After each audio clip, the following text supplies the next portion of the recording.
ஹரே கிருஷ்ணா. எல்லாரையும் வெல்டோ வகுப்புக்கு வரவேற்கிறேன். இன்னைக்கு என்னது 16 சாப்டர் பார்த்துட்டு இருக்கோம். நம்ம இப்பதான் ஆரம்பிச்சிருக்கோம். 3 வேர்ஸ் தான் முடிச்சிருக்கோம். 4வதுல இருந்து ஆரம்பிக்கலாம். ஷேர் இப்ப ஃபர்ஸ்ட் பிரணத்தில ஆரம்பிச்சுட்டு கிளாஸ் ஹரே கிருஷ்ணா. ओम नमो भगवते वासुदेवाय। ओम नमो भगवते वासुदेवाय। ओम नमो भगवते वासुदेवाय। ओम ज्ञानतिमिरान्धस्य ज्ञानाञ्जनशलाकया चक्षुरुन्मीलितं येन तस्मै श्रीगुरवे नमः। श्रीचैतन्यमनोभीष्टं स्थापितं येन भूतले स्वयं रूपः कदा मह्यं ददाति स्वपदान्तिकं। वन्देऽहं श्रीगुरो श्रीयुतपदकमलं श्रीगुरुन् वैष्णवांश श्रीरूपं साग्रजातं सहगण रघुनाथान्वितं तं सजीवं साद्वैतं सावधूतं परिजन सहितं कृष्ण चैतन्य देवं श्रीराधा कृष्णपादान् सहगण ललिता श्री विशाखान्वितांश। हे कृष्ण करुणा सिंधु दीनबंधु जगत्पते गोपेश गोपिका कांता राधा कांता नमोस्तुते। तप्त कांचन गौरांगी राधे वृंदावनेश्वरी वृषभानुसुते देवी प्रणमामि हरिप्रिये। वाञ्छाकल्पतरुभ्यश्च कृपा सिन्धुभ्य एव च पतितानां पावनेभ्यो वैष्णवेभ्यो नमो नमः। नमो ब्रह्मण्य देवाय गो ब्राह्मण हिताय च जगद्हिताय कृष्णाय गोविन्दाय नमो नमः। नमो महावदान्याय कृष्ण प्रेम प्रदायते कृष्णाय कृष्ण चैतन्या नाम्ने गौरत्विषे नमः। गुरवे गौरचन्द्राय राधिकायै तदालये कृष्णाय कृष्ण भक्ताय तद्भक्ताय नमो नमः। नमः ॐ विष्णुपदाय कृष्णपृष्ठाय भूतले श्रीमते भक्ति वेदांत स्वामिन् इति नामिने नमस्ते सरस्वते देवे गौरवाणी प्रचारिणे निर्विशेष शून्यवादी पाश्चात्य देशतारिणे पंचतत्वात्मकं कृष्णं भक्तरूपस्वरूपकं भक्तावतारं भक्ताख्यं नमामि भक्तशक्तिकं। जय श्री कृष्ण चैतन्य प्रभु नित्यानंद श्री अद्वैत गदाधर श्रीवासादि गौर भक्त वृंदा। हरे कृष्णा कृष्ण कृष्ण हरे हरे हरे राम राम राम हरे हरे। हरे कृष्णा कृष्ण कृष्ण हरे हरे हरे राम राम राम हरे हरे।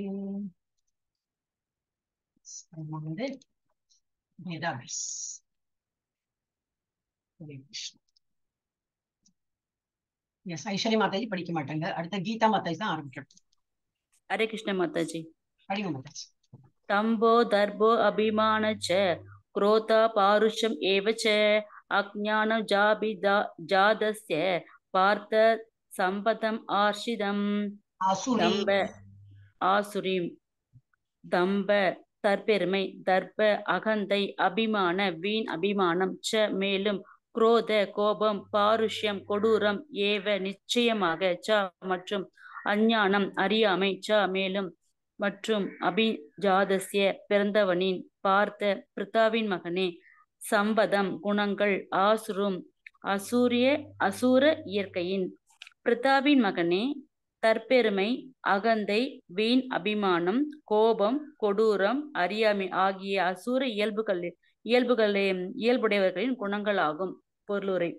இந்த ஸ்லோகத்தில் நரகத்திற்கான ராஜபாதை விரிவாக்கப்பட்டுள்ளது. கொள்கைகளை பின்பற்றாவிடினும் ஆன்மீக ஞானத்தில் முன்னேற்றம் பெறுவதாகவும் தர்மத்தை பின்பற்றுவதாகவும் அசுரர்கள் வெறும் படம் காட்டுகின்றனர். ஓரளவு கல்வியையோ மிகுந்த செல்வத்தையோ அடைந்து விட்டால் அவர்கள் எப்போதும் கர்வத்துடனும் அகந்தையுடனும் இருப்பர்.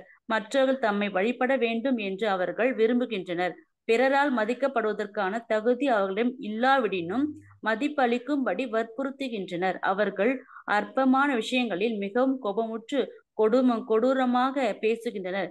கண்ணியமாக நடந்து கொள்வதில்லை. எதை செய்ய வேண்டும், எதை செய்யக்கூடாது என்பதை அவர்கள் அறிவதில்லை. தங்கள் சொந்த விருப்பத்தின்படி மனம் போன போக்கில் எதையும் செய்கின்றனர். எந்த ஒரு அதிகாரியும் அவர்கள் ஏற்பதில்லை. தாயின் கருவில் அவர்களது உடல் தொடங்கியதிலிருந்து இந்த அசுர குணங்கள் உள்ளன. மேலும் அவர்கள் வளரும் போது இந்த குணங்களும் வளர்ந்து அமங்கலமான இத்தன்மைகளை வெளிப்படுத்துகின்றன. ஹரே கிருஷ்ண மாதாஜி. ஹரே கிருஷ்ணா. இப்ப எதை பாக்குறோம்? பிரிதாவின் மைந்தனே தற்பெருமை, செல்ஃப், நான் தான் கிரேட் அப்படிங்கிற எதுவுமே நம்ம வந்து அச்சீவ் பண்ணா வந்துருமே நமக்கு அந்த குணம் இல்லையா? ஏன்னா ஒரு பெருமை வந்துடும் நமக்கு. அது நல்ல குணத்துல இருந்தாலும் வரும். சோ தற்பெருமை, அகந்தை, வீண் அபிமானம், கோபம், கொடூரம், அறியாமை ஆகியவை அசுர இயல்புடையவர்களின் குணங்களாகும். நல்ல அவங்களுக்கு என்னன்னா நல்ல வேலை பண்ணினாலும் அவளுக்கு வந்துடும் தற்பெருமை, அதெல்லாம் வரும். அதனால அதுவும் வேண்டாங்கிறது. மோட் ஆஃப் குட்னஸ் நமக்கு வேண்டாம். ஏன்னா அதுலயும் வந்து ஒரு ப்ரைடு ஒன்று. சோ பொருள் இப்பதத்தில் நரகத்திற்கான ராஜபாதை விவரிக்கப்பட்டுள்ளது. ராஜபாதைன்னு என்னது? அழகா கீழே கூட்டின்னு போயிடும். என்னெல்லாம் இதான் இப்ப மேல போட்டிருக்கேன். அந்த மாதிரி குவாலிட்டிஸ் இருந்தா என்னதான் நல்லதான் பண்றவங்க டெஃபினட்டா இதெல்லாம் இருக்காது. சோ அவங்களுக்கு வந்து கீழதான். அதோ கச்சந்தி தாமசாக அப்படிங்கிறது அந்த மாதிரி. சோ கொள்கைகளை பின்பற்றாவிடனும் ஆன்மீக ஞானத்தின் முன்னேற்றம் பெறுவதாகவும் தர்மத்தை பற்றுவதாகவும் அசுரர்கள் வெறும் படம் காட்டுகின்றனர். வெறும் ஒரு இது மாதிரி ஆக்டிங். நான் வந்து ரொம்ப பக்தி. சில பேர்லாம் நல்லா இதெல்லாம் என்னது நான் வந்து இப்படி காட்டினேன், இவங்க இதுல இப்படி விபூதி இருக்காங்க. இல்ல இப்ப நாம எனி ஒரு ஷோ, இப்ப நானே இப்ப வந்திருக்கேன் ஷோ, நம்ம வந்து ஆக்சுவலி L2ல இந்த மாதிரி இருக்கணும்னு சொல்லியிருக்காங்க. ஒரு ட்ரெஸ் கோடு போட்டுதான் வேணும். பட் சில பேர் உள்ளே அது காட்டுறதுக்கு வேண்டி நம்ம வந்து அந்த ஆன்மீகத்தை போவோம். அது போல மாலைகள் என்ன, அது போல காவியோட என்ன எல்லாம் அந்த மாதிரி இப்பதாடி எல்லாம் வந்து திண்டு அந்த மாதிரி. சோ இவாள எப்படின்னா ஒன்னும் ஃபாலோ பண்ண மாட்டான். இவாள நரகத்திற்கு ராஜபாதை விவரிக்கப்படும். ஏன்னா அவள் இதெல்லாம் இருக்கும், மேல உள்ள அந்த குவாலிட்டிஸ் எல்லாம் இருக்கும், வெளிவேஷம் அப்புறம் இந்த மாதிரி இருக்கும். சோ கொள்கைகளை பின்பற்றாவிடனும் ஆன்மீக ஞானத்தில் முன்னேற்றம் பெறுவதாக வந்து காட்டுறாங்க. தர்மத்தை பின்பற்றுவதாகவும் அவர்கள் வெறும் படம் காட்டுகின்றனர். ஓரளவு கல்வியையோ மிகுந்த செல்வத்தையோ அடையாவிட்டால் அவர்கள் எப்போதும் கர்வத்துடன் அகதியுடனும் இருப்பார். மற்றவர்கள் தம்மை வழிபட வேண்டும் என்று அவர்கள் விரும்புதான். பெருமை, தற்பெருமை, அப்புறம் என்னது ரெஸ்பெக்ட், டிமாண்டிங் ரெஸ்பெக்ட் அந்த மாதிரி இருக்கும். பிறரால் மதிக்கப்படுவதற்கான தகுதி அவர்களிடம் இல்லாவிடனும் மதிப்பளிக்கும்படி வற்புறுத்துகின்றனர். அவர்கள் அற்பமான விஷயங்களில் மிகவும் கோபமுற்று கொடூரமான பேசுகின்றனர். கண்ணியமாக நடந்து கொள்வதில்லை. எதை செய்ய வேண்டும், எதை செய்யக்கூடாது என்பதை அவர்கள் எல்லாம் தான் இந்த இதுல இருப்பா. என்னது ஒரு இதுல என்ன சொல்லுவாருக்கு, மாயை கர்டன் போட்டு மறைச்சிருக்கிறாப்புல இருக்கும். ஒண்ணுமே அறிவு சரியா வேலை பண்ணது. தங்களது சொந்த விருப்பத்தின்படி மனம் போன போக்கில் எதையும் செய்கின்றனர். எந்த ஒரு அதிகாரியையும் அவர்கள் ஏற்பதில்லை. ஒண்ணுமே அவங்க வந்து ஃபாலோ பண்றது இல்லையா? தாயின் கருவில் அவர்களது உடல் தொடங்கியதிலிருந்து இந்த அசுர குணங்கள் உள்ளன. மேலும் அவர்கள் வளரும் போது இந்த குணங்களும் வளர்ந்து அமங்கலமான இத்தன்மைகளை வெளிப்படுத்துகின்றன. இதையும் விடுபடுத்த ரொம்ப கஷ்டம் பகவான் சொன்னார் இல்லையா? ஆனா இருக்கு. ஒன்லி வித் டிவோஷனல் சர்வீஸ் இதுல இருந்தெல்லாம் விடுபடலாம். எஸ், நெக்ஸ்ட் யார் மாதாஜி? ஜானி மாதாஜி படிங்க. ஹரே கிருஷ்ணா. दैवी संपत् विमोक्षाय निबद्धायासुरी मथा माशु च संपदं दैवीम् अपि जातोसि पांडव. தெய்வீகமான சம்பத் குணங்கள் விமோக்ஷாய விமுக்திக்கானவை, நிபந்தாய பந்தப்படுத்துபவையாக, ஆசுரி அசுர குணங்கள் மதா கருதப்படுகின்றன, மா வேண்டாம், சுச்ச கவலைப்பட, சம்பதம் இயற்கையுடன், தெய்வீக அபிஜாத்த பிறந்து, அசி நீ உள்ளாய், பாண்டவ பாண்டுவின் மைந்தனே. தெய்வீக குணங்கள் முக்தி தரக்கூடியவை, அசுர குணங்களோ பந்தப்படுத்துபவை. பாண்டுவின் மைந்தனே கவலைப்படாதே, நீ தெய்வீக குணங்களுடன் பிரிந்திருக்கிறாய். பொருளுரை: அர்ஜுனன் அசுர குணங்களுடன் பிறக்கவில்லை என்று கூறி பகவான் கிருஷ்ணர் அவனை உற்சாகப்படுத்துகிறார். அவன் போரின் நன்மை தீமைகளை கருத்தில் கொள்வதால் அதில் அவனது ஈடுபாடு அசுரத்தனம் அல்ல.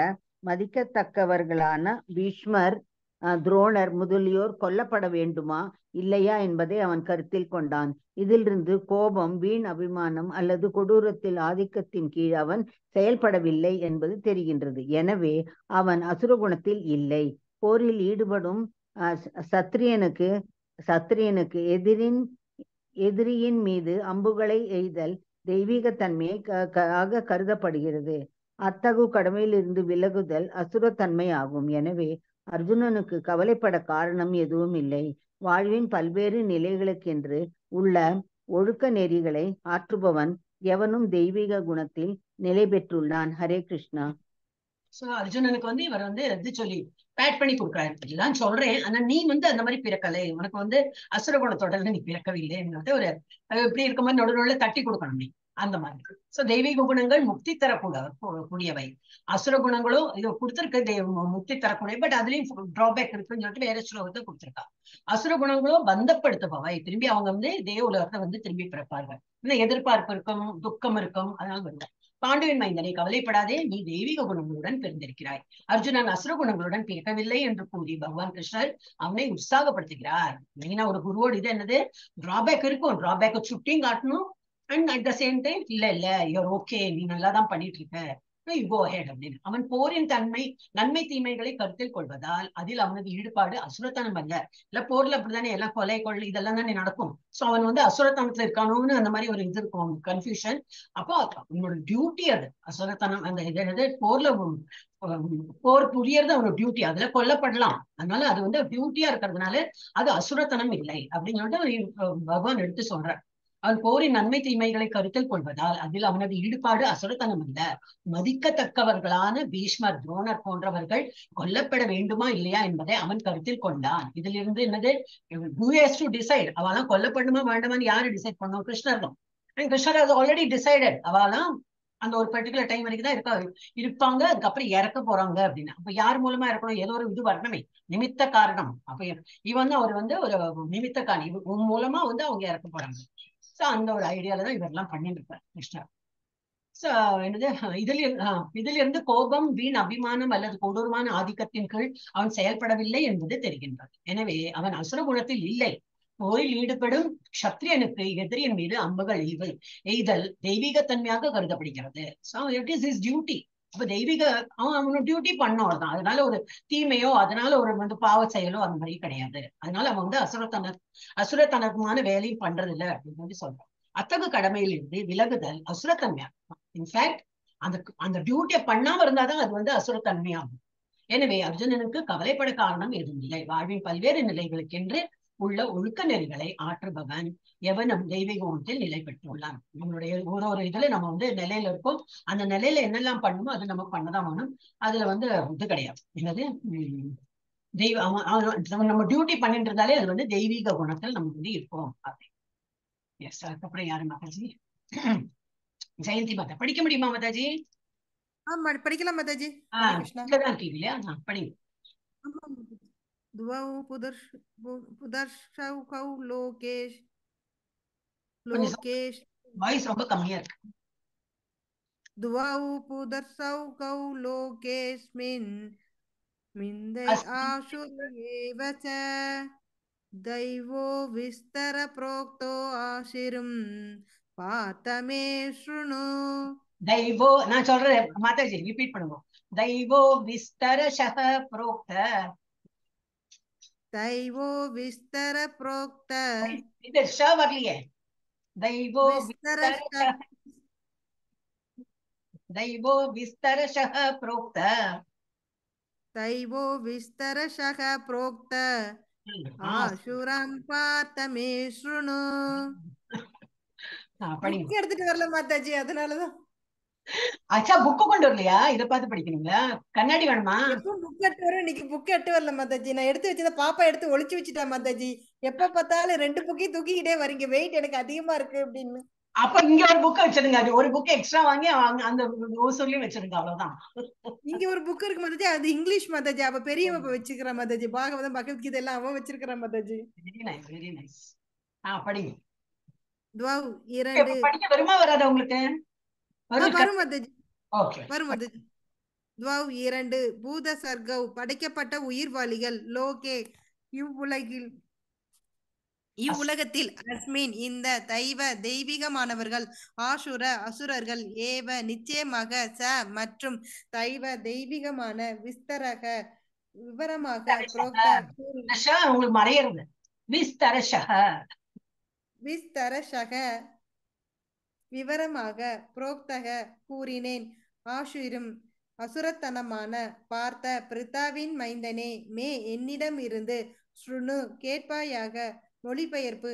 பிரித்தாவின் மைந்தனே, இவ்வுலகில் உள்ள படைக்கப்பட்ட உயிர்வாளிகளில் தெய்வீகமானவர்கள் அசுரர்கள் என இரு வகையினர் உள்ளனர். தெய்வீக குணங்களை பற்றி ஏற்கனவே மிக விவரமாக உனக்கு விளக்கியுள்ளேன். இனி அசுரர்களின் குணங்களை என்னிடம் இருந்து கேட்பாயாக. பொருளுரை.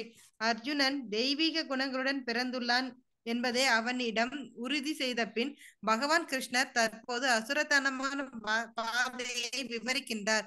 கட்டுண்ட உயிர்வாளிகள் இவ்வுலகில் இரு பிரிவுகளாக பிரிக்கப்படுகின்றனர். தெய்வீக குணங்களுடன் பிறந்தவர்கள் ஒழுக்கமான வாழ்வை பின்பற்றுகின்றனர். அதாவது சாஸ்திர நியமங்களுக்கும் அதிகாரிகளுக்கும் ஏற்ப அவர்கள் செயல்படுகின்றனர். அங்கீகாரம் பெற்ற சாஸ்திரங்களில் ஒளியில் ஒருவன் கடமையை ஆற்ற வேண்டும். இத்தகு மனப்பான்மை தெய்வீகமானது என்று அழைக்கப்படுகின்றது. சாஸ்திரங்களில் விதிக்கப்பட்டுள்ள ஒழுக்க நெறியை பின்பற்றாமல் தனது மனம் போன போக்கில் இயங்குபவன் அசுரத்தன்மையுடையவன் என்று அழைக்கப்படுகின்றான். சாஸ்திரங்களில் ஒழுக்க நெறிகளுக்கு கீழ்ப்படிதல் என்பதை தவிர அசுரர்களையும் தேவர்களையும் நிர்ணயிப்பதற்கு வேறு எந்த தகுதிகளும் இல்லை. இவர்கள் இருவருமே பிரஜாபதியிடமிருந்து பிறந்தவர்கள் என்று வேத இலக்கியங்களில் குறிப்பிடப்பட்டுள்ளது. ஒரே வேற்றுமை என்னவெனில், ஒரு பிரிவினர் வேத நெறிகளுக்கு கீழ்ப்படுகின்றனர், மற்றவர் கீழ்ப்படிவதில்லை. ஹரே கிருஷ்ணா. ஹரே கிருஷ்ணா. இதுல என்ன கொடுத்திருக்கு? பிரித்தாவின் மைந்தனே, இவ்வுலகில் உள்ள படைக்கப்பட்ட உயிர்வாழிகளில் தெய்வீகமானவர்கள் அசுரர்கள் என இரு வகையினர் உள்ளனர். யாரு ஸ்கிரிப்சர் ஃபாலோ பண்றாங்களோ அவங்க எல்லாம் தெய்வீகமானவர்கள், யார் இல்லையோ அதெல்லாம் அசுரர்கள். அது தெரியும் நமக்கு. உள்ளனர். தெய்வீக குணங்களை பற்றி ஏற்கனவே மிக விவரமாக உனக்கு விளக்கியுள்ளேன். இனி அசுரர்களின் குணங்களை என்னிடம் வந்து கேட்பாயாக. சோ அர்ஜுனன் தெய்வீக குணங்களுடன் பிறந்துள்ளான். அது வந்து போன ஸ்லோகத்தையே வந்து கன்ஃபார்ம் பண்ணிட்ட. நீ அதெல்லாம் கவலைப்படாத. நீ வந்து தெய்வ குணத்தோட தான் பிறந்திருக்காய். இது உன்னோட டியூட்டி பண்றது. அதனால நீ வந்து கொலை பண்ற, எல்லாரையும் வந்து இறக்க வைக்கிறாய் அப்படின்னு சோ என்பதை அவனிடம் உறுதி செய்த பின் பகவான் கிருஷ்ணர் தற்போது அசுரத்தனமான பாதையை விவரிக்கின்றார். என்னல்லாது கட்டுண்ட உயிர்வாழிகள் இவ்வுலகில் இரு பிரிவாக பிரிக்கப்படும். அந்த கட்டுண்ட இதுல வந்து 2 பேர் இருக்காங்க. ஒன்னு தெய்வீக குணங்களுடன் பிறந்தவர்கள் ஒழுக்கமான வாழ்வை பின்பற்றுகின்றனர், அதாவது சாஸ்திர நியமங்களுடன் அதிகாரிகளுக்கு ஏற்ப அவர்கள் செயல்படுகின்றனர். அங்கீகாரம் பெற்ற சாஸ்திரங்களின் ஒளியில் ஒருவன் கடமையை ஆற்ற வேண்டும். அப்பதான் கடமை எதுன்னு தெரிஞ்சுட்டானாக்கா அது வந்து அதை வந்து செய்யறவன் வந்து தெய்வீக தன்மையோட இருக்கான் அப்படின்னு. அங்கீகாரம் பெற்ற அங்கீகாரம் பெற்ற சாஸ்திரங்களின் ஒளியில் ஒருவன் கடமையை ஆற்ற வேண்டும். இத்தகைய மனப்பான்மை தெய்வீகமானது என்று அழைக்கப்படுகிறது. சாஸ்திரங்களில் விதிக்கப்பட்டுள்ள ஒழுக்க நெறிகளை பின்பற்றாமல் தனது மனம் போன போக்கில் இயங்குபவன் அசுரத்தன்மையுடையவன் என்று அழைக்கிறது. நிறைய இருக்கு இதுல வந்து. இன்னும் நிறைய கத்துக்கலாம். அசுரத்தனம் இதெல்லாமும் அசுரத்தனமா நமக்கு தோணும். நம்ம நினைக்கிறோம் அதுக்கு என்ன ஆகுதும் ஓகே நம்ம தெய்வீக தன்மையில தான் இருக்கும். அப்ப தர மெனி திங்ஸ் நம்ம நினைக்கிறோம் அப்படி. பட் அதெல்லாமே அசுரத்தன்மை. அது வரும் இந்த சாப்டர் கமிங் ஸ்லோகாஸ். அசுரத்தன்மையுடன் என்று அழைக்கப்படுகின்றான். சாஸ்திரங்களில் ஒழுக்க நெறிகளுக்கு கீழ்ப்படிதல் என்பதை தவிர அசுரர்களையும் தேவர்களையும் நிர்ணயிப்பதற்கு வேறு எந்த தகுதியும் இல்லை. அது ஒரே ஒரு பாராமீட்டர் தான். சாஸ்திரங்கள் கொடுத்துட்டு ஃபாலோ பண்ணு. அது இல்லாம நம்ம வந்து ஃபாலோ பண்றான்னா அது எல்லாமே அசுரத்தன்மை தான். அவர் அசுரர்கள் தேவர்களை நிர்ணயிப்பதற்கு வேற எந்த தகுதிகளும் இல்லை. கொம்பு இருக்குமா, பல்லு இருக்குமா, கோரப்பல்லு இருக்குமா, அதெல்லாம் கிடையாது. இவர்கள் இருவருமே பிரஜாபதியிடமிருந்து பிறந்தவர்கள் என்று வேத இலக்கியங்களில் குறிப்பிடப்பட்டுள்ளது. ஒரே வேற்றுமை என்னவெனில், ஒரு பிரிவினர் வேத நெறிகளுக்கு கீழ்ப்படுகின்றனர், மற்றவர் கீழ்ப்படிவதில்லை. எஸ், பிரவருத்தி நிகழ்த்தி. எஸ், ரொம்ப இம்பார்ட்டன்ட். கமலாவணி மாதாஜி படி முடியலையா? படிக்க முடியலையா? வீட்டுல தானே இருக்கீங்க? படிக்கிறேன் மாதாஜி. ஹரே கிருஷ்ண மாதாஜி.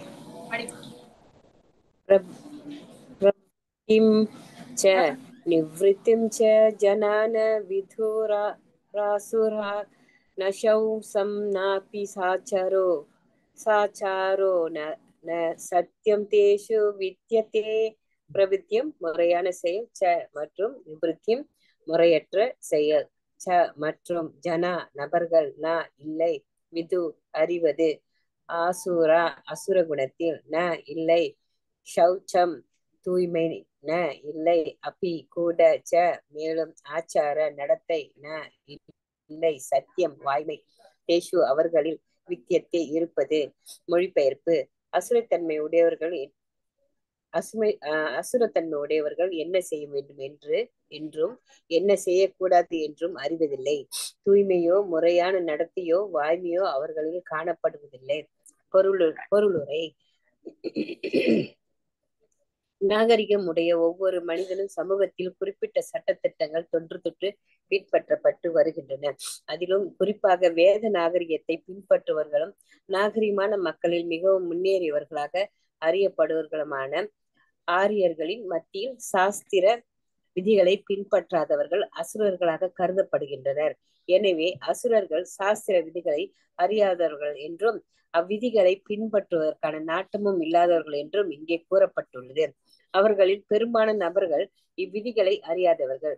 சிலர் இவற்றை அறிந்திருந்தாலும் கூட பின்பற்றுவதற்கான இயல்பில்லாதவர்களாக உள்ளனர். அவர்களிடம் நம்பிக்கை இல்லை. வேத நெறிகளின்படி செயல்படுவதற்கான விருப்பமும் இல்லை.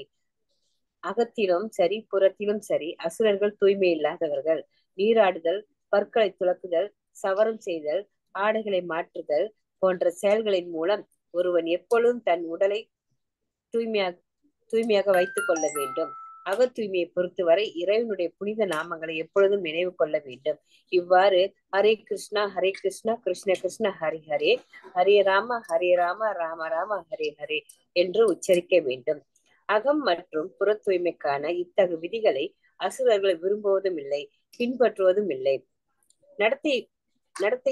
நடத்தையை பொறுத்தவரை மனித இனத்தின் சட்ட புத்தகமான மனு சம்ஹிதை போன்றவற்றில் மனித நடத்தைக்கு வழிகாட்டும் பற்பல சட்டத்திட்டங்கள் இருக்கின்றன. இன்று வரை இந்துக்கள் மனு சம்ஹிதையை பின்பற்றி வருகின்றனர். சொத்து உரிமைக்கான சட்டம் மற்றும் பல சட்டங்கள் புத்தகத்திலிருந்து வரையறுக்கப்பட்டவை. பெண்களுக்கு சுதந்திரம் கொடுக்கப்படக்கூடாது என்று மனு சம்ஹிதையில் தெளிவாக கூறப்பட்டுள்ளது. இதன் பொருள் பெண்களை அடிமைகளாக வைத்திருக்க வேண்டும் என்பதல்ல. மாறாக அவர்கள் குழந்தைகளை போன்றவர்கள். குழந்தைகளுக்கு சுதந்திரம் கொடுப்பதில்லை, ஆனால் அவர்கள் அடிமைகளாக இருக்க வேண்டும் என்று அர்த்தமில்லை. இத்தகு விதிகளை அசுரர்கள் தற்போது புறக்கணித்து விட்டனர். ஆண்களுக்கு சமமாக பெண்களுக்கும் சுதந்திரம் கொடுக்கப்பட வேண்டும் என்று அவர்கள் எண்ணுகின்றனர். இருப்பினும் உலகத்தின் சமூக நிலையை இது ஒன்றும் உறுதி செய்து விடவில்லை. உண்மையில் வாழ்வின் ஒவ்வொரு நிலையிலும் பெண் பாதுகாக்கப்பட வேண்டியவள். அவள் தனது சிறு வயதில் தந்தையாலும், இள வயதில் கணவனாலும், முதுமையில் வளர்ந்த பிள்ளைகளாலும் பாதுகாக்கப்பட வேண்டும்.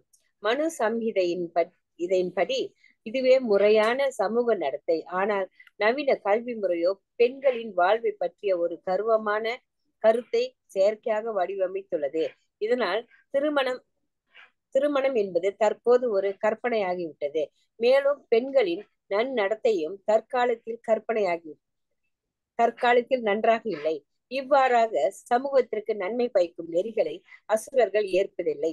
மேலும் சிறந்த சாதுக்களின் அனுபவத்தையும் அவர்களால் வகுக்கப்பட்ட சட்டத்திட்டங்களையும் அசுரர்கள் பின்பற்றாத காரணத்தால் அவர்களது சமூக நிலை மிகவும் துன்பமயமாக உள்ளது.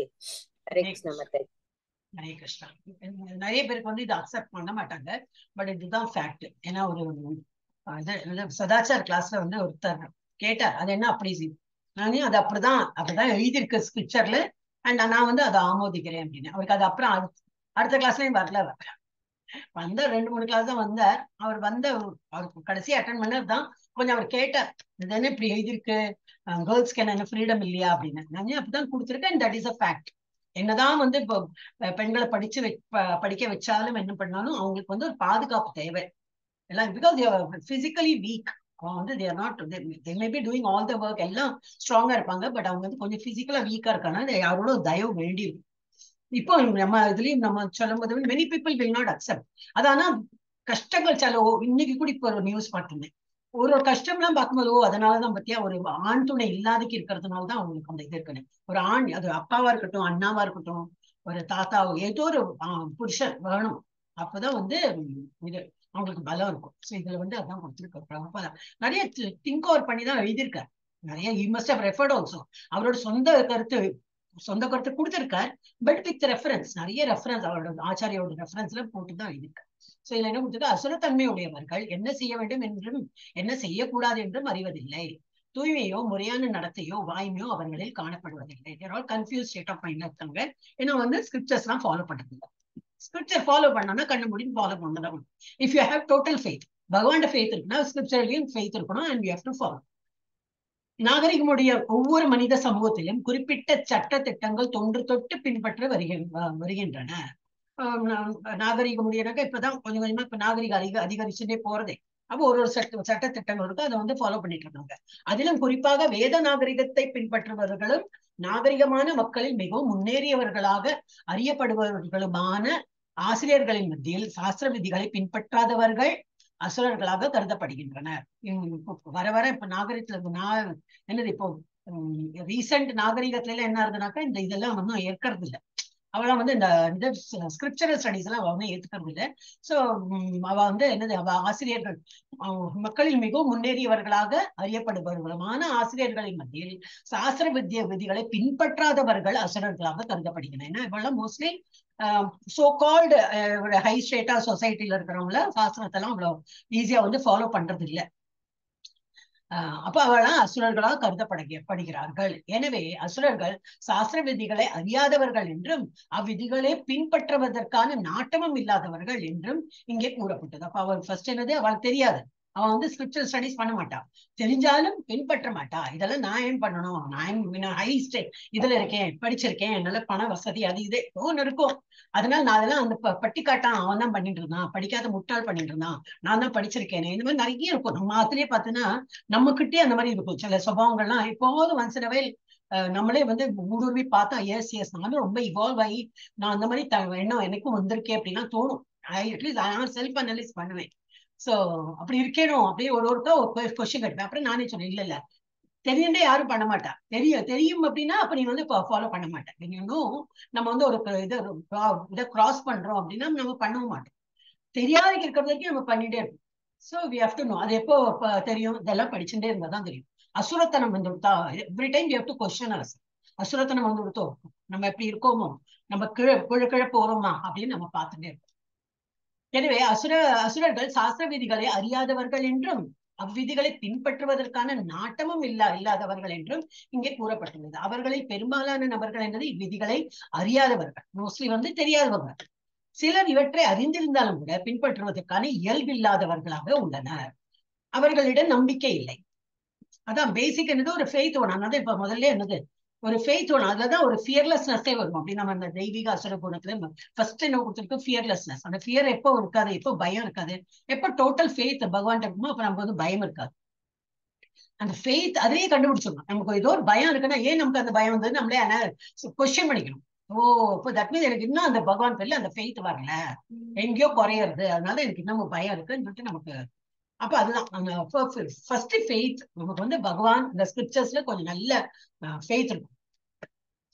அப்புறம் சிலர் இவற்றை அறிந்திருந்தால் கூட பின்பற்றுவதற்கான இயல்பு இல்லாதவர்களாக உள்ளனர். அவர்களிடம் நம்பிக்கை இல்லை, ரொம்ப இம்பார்ட்டன்ட். வேத நெறிகளின்படி செயல்படுவதற்கான விருப்பமும் இல்லை, அகத்திலும் சரி புறத்திலும் சரி. அசுரர்கள் தூய்மை இல்லாதவர்கள். நீராடுதல், பற்களை துலக்குதல், சவரம் செய்தல், ஆடைகளை மாற்றுதல் போன்ற செயல்களின் மூலம் ஒருவன் எப்பொழுதும் தனது உடலை தூய்மையாக வைத்துக் கொள்ள வேண்டும். அகத்தூய்மையை பொறுத்தவரை இறைவனுடைய புனித நாமங்களை எப்பொழுதும் நினைவு கொள்ள வேண்டும். இதெல்லாம் புற தூய்மை. அது அவங்க பண்ணலைன்னு பக்கத்துல இருக்கிறவங்கள சொல்லிடுவாங்க, பக்கத்துல வந்தாலும் நாடுறத நீ போய் ஃபர்ஸ்ட் குளிச்சுட்டு வா, வாயை திறந்தா நாத்தம் அடிக்கிறது, எல்லாம் நமக்குள்ள எல்லாமே குப்பைதான் ஓடுறது, எல்லாமே குப்பைதான். வெளியிலதான் வேஷம் போட்டு இருக்கேன். நான் எப்போ இதெல்லாம் நான் திங்க் பண்ணி பார்ப்பேன். குவைட்டா இருக்கும் போதெல்லாம் மைண்ட் இப்படிதான் ஒர்க் பண்ணி என்ன இருக்கு நம்ம உடம்புல, உள்ள பார்த்தா எல்லாம் சாக்கடை தான். டாய்லெட் போயிட்டு வந்தா நாரும், எங்க போய் நமக்கு ஒரு கொஞ்ச நேரம் நம்ம தூங்கி இருந்துட்டா வாயினாலும். அப்ப உள்ள என்ன இருக்கு, எல்லாம் குப்பைதான். அப்ப அதெல்லாம் உள்ள வெளியில உடலை தூய்மையா வச்சுக்கிறோம், குளிக்கிறோம், அது பண்றோம், இது பண்றோம், இதைதான் பண்றோமே தவிர இது இப்ப என்ன தெரியாது. இந்த உடல் ஒரு பேருக்குதான் அந்த உடல் கொடுத்துருக்கேன், உள்ள எல்லாம் சாக்கடை. அப்ப நம்ம இந்த உடலே வேண்டாம். அந்த மாதிரி ஒரு every time I use to get that feeling. அது நம்ம ஹியூமனா இருக்கிறதுனால, அது அனிமலா இருந்தா இந்த தாட்டும் வராது, அதுலயேதான் இருப்போம் நம்ம. அப்புறம் அகத்தின் தூய்மை என்னது, எப்பவுமே கிருஷ்ணர் பகவானோட நாமத்தை சொல்லணும். அகத்தூய்மை பொறுத்தவரை இறைவனுடைய புனித நாமங்களை எப்பொழுதும் நினைவு கொள்ள வேண்டும்.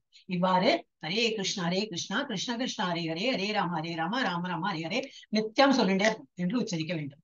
அகம் மற்றும் புற தூய்மைக்கான இத்தகைய விதிகளை அசுரர்கள் விரும்புவதும் இல்லை, பின்பற்றுவதில்லை. என்ன ஃபர்ஸ்ட் ஆஃப் ஆல் தெரியாது, தே டோன்ட் நோ. அப்படி தெரிஞ்சாலும் நான் அதெல்லாம் பண்ண மாட்டேன். அந்த மாதிரி. ஸோ யாரு மோஸ்ட்லி தெரிஞ்சும் பண்ணாக்கி இருக்கிறவங்க வந்து நல்லா படித்தவர்கள், அந்த சோகால் இவர் பிரபுபாத சொல்றவங்க இன்டெலிஜென்ட் பீப்புள் தான், நிறைய சர்டிபிகேட் எல்லாம் வாங்கியிருப்பான். ஆனா அவளுக்கு இதுல எல்லாம் நாட்டம் கிடையாது. அந்த மாதிரி இவாள்கிட்ட பகவானே சொல்லிடுறா, அவளுக்கு எல்லாம் என்னை பத்தி புரியாது, அவள்கிட்ட வந்து நீங்க என்னை பத்தி சொல்லவும் சொல்லாதே, they will not follow me. எனக்கு வந்து அவ என்ன வந்து ஒரு ஏதோ திரை போட்டு இருக்கிறவள, அவ வந்து நான் ஒரு ஹியூமன் ஃபார்மா தான் அவங்க பாக்குறாங்க, ஒரு என்னது மாடு வைக்கும் பிள்ளையா தான் அவ பாக்குறாளே தவிர வேறு விதமா அவள் கண்களுக்கு நான் தெரிய மாட்டேன் அப்படின்னு தான் அவரே சொல்லுவேன். நடத்தையை பொறுத்தவரை மனித இனத்தின் சட்ட புத்தகமான மனு சம்ஹிதை, மனு சம்ஹிதைன்னு ஒண்ணுட்டு அதுல என்னெல்லாம் பண்ணலாம் என்னெல்லாம் பண்ணக்கூடாதுன்னு எல்லாம், மனுன்னா என்னது மனிதர்களோட அந்த தந்தை, முதல் தந்தை இல்லையா, அதுல மனு சம்ஹிதையில நிறைய எழுதியிருக்கும். மனித நடத்தைக்கு வழிகாட்டும் பற்பல சட்ட திட்டங்கள் இருக்கின்றன. இன்று வரை இந்துக்கள் மனு சம்ஹிதை பின்பற்றி வருகின்றனர். சொத்துரிமைக்கான சட்டம் மற்றும் பல சட்டங்கள் புத்தகத்திலிருந்து வரையறுக்கப்பட்டவை. பெண்களுக்கு சுதந்திரம் கொடுக்க கூடாது என்று அந்த மனு சம்ஹிதையில கொடுத்திருக்காங்க. அப்படின்னா என்னது, அவங்களை கைதியா வச்சுக்கணும். அதான் நம்ம இதுல எல்லாம் இம்மிடியா ஒரு வாழு கோல் எடுத்தணும், என்ன நினைச்சிட்டு இருக்க, இப்படி பேசிட்டியா அப்படின்னு வந்துருவா. அது என்ன சொல்லிருக்க அது ஃபர்ஸ்ட் புரிஞ்சுக்கிற மூளையே கிடையாது.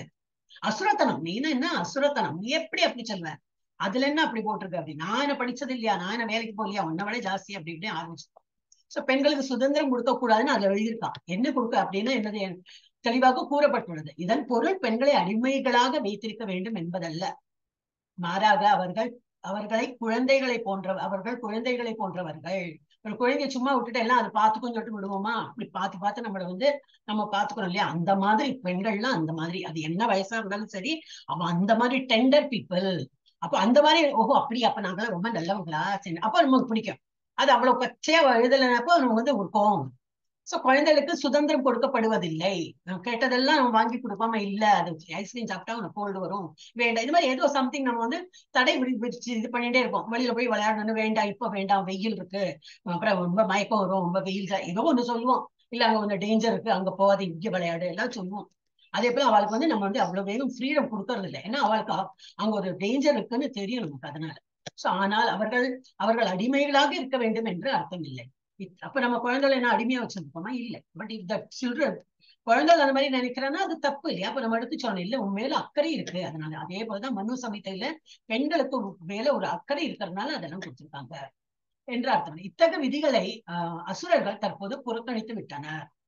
ஏன்னா படிச்சு விட்டேன், வேலைக்கு போறேன், economically I'm equal to you, height weight பணம் சம்பாதிக்கல் எல்லாத்தையும் சோசியல் ஸ்டேட்டஸ் எல்லாத்தையும் ஒன்னோட ஈக்குவல் ஒன்னோட ஜாஸ்தி ஆயிட்டு, அப்போ உனக்கு எதுக்கு நான் மதிப்பு கொடுக்கணும், அப்படி எல்லாம் தப்பா எல்லாம் புரிஞ்சுக்கிறது. புறக்கணித்து விட்டனர். ஆண்களுக்கு சமமாக பெண்களும் சுதந்திரம் கொடுக்கப்பட வேண்டும் என்று அவர்கள் எண்ணுகின்றனர். அவர் பிரபுபாத எழுதுற சமயத்துல சமம், இப்ப அப்படி இல்லை, அதை விட கொஞ்சம் ஜாஸ்தியாவே எதிர்பார்ப்பாங்க. இருப்பினும் உலகத்தின் சமூக நிலையை, இது ரொம்ப கான்ட்ரவர்ஷியல் டாபிக், பிடிக்காது, நிறைய பேருக்கு பிடிக்காது.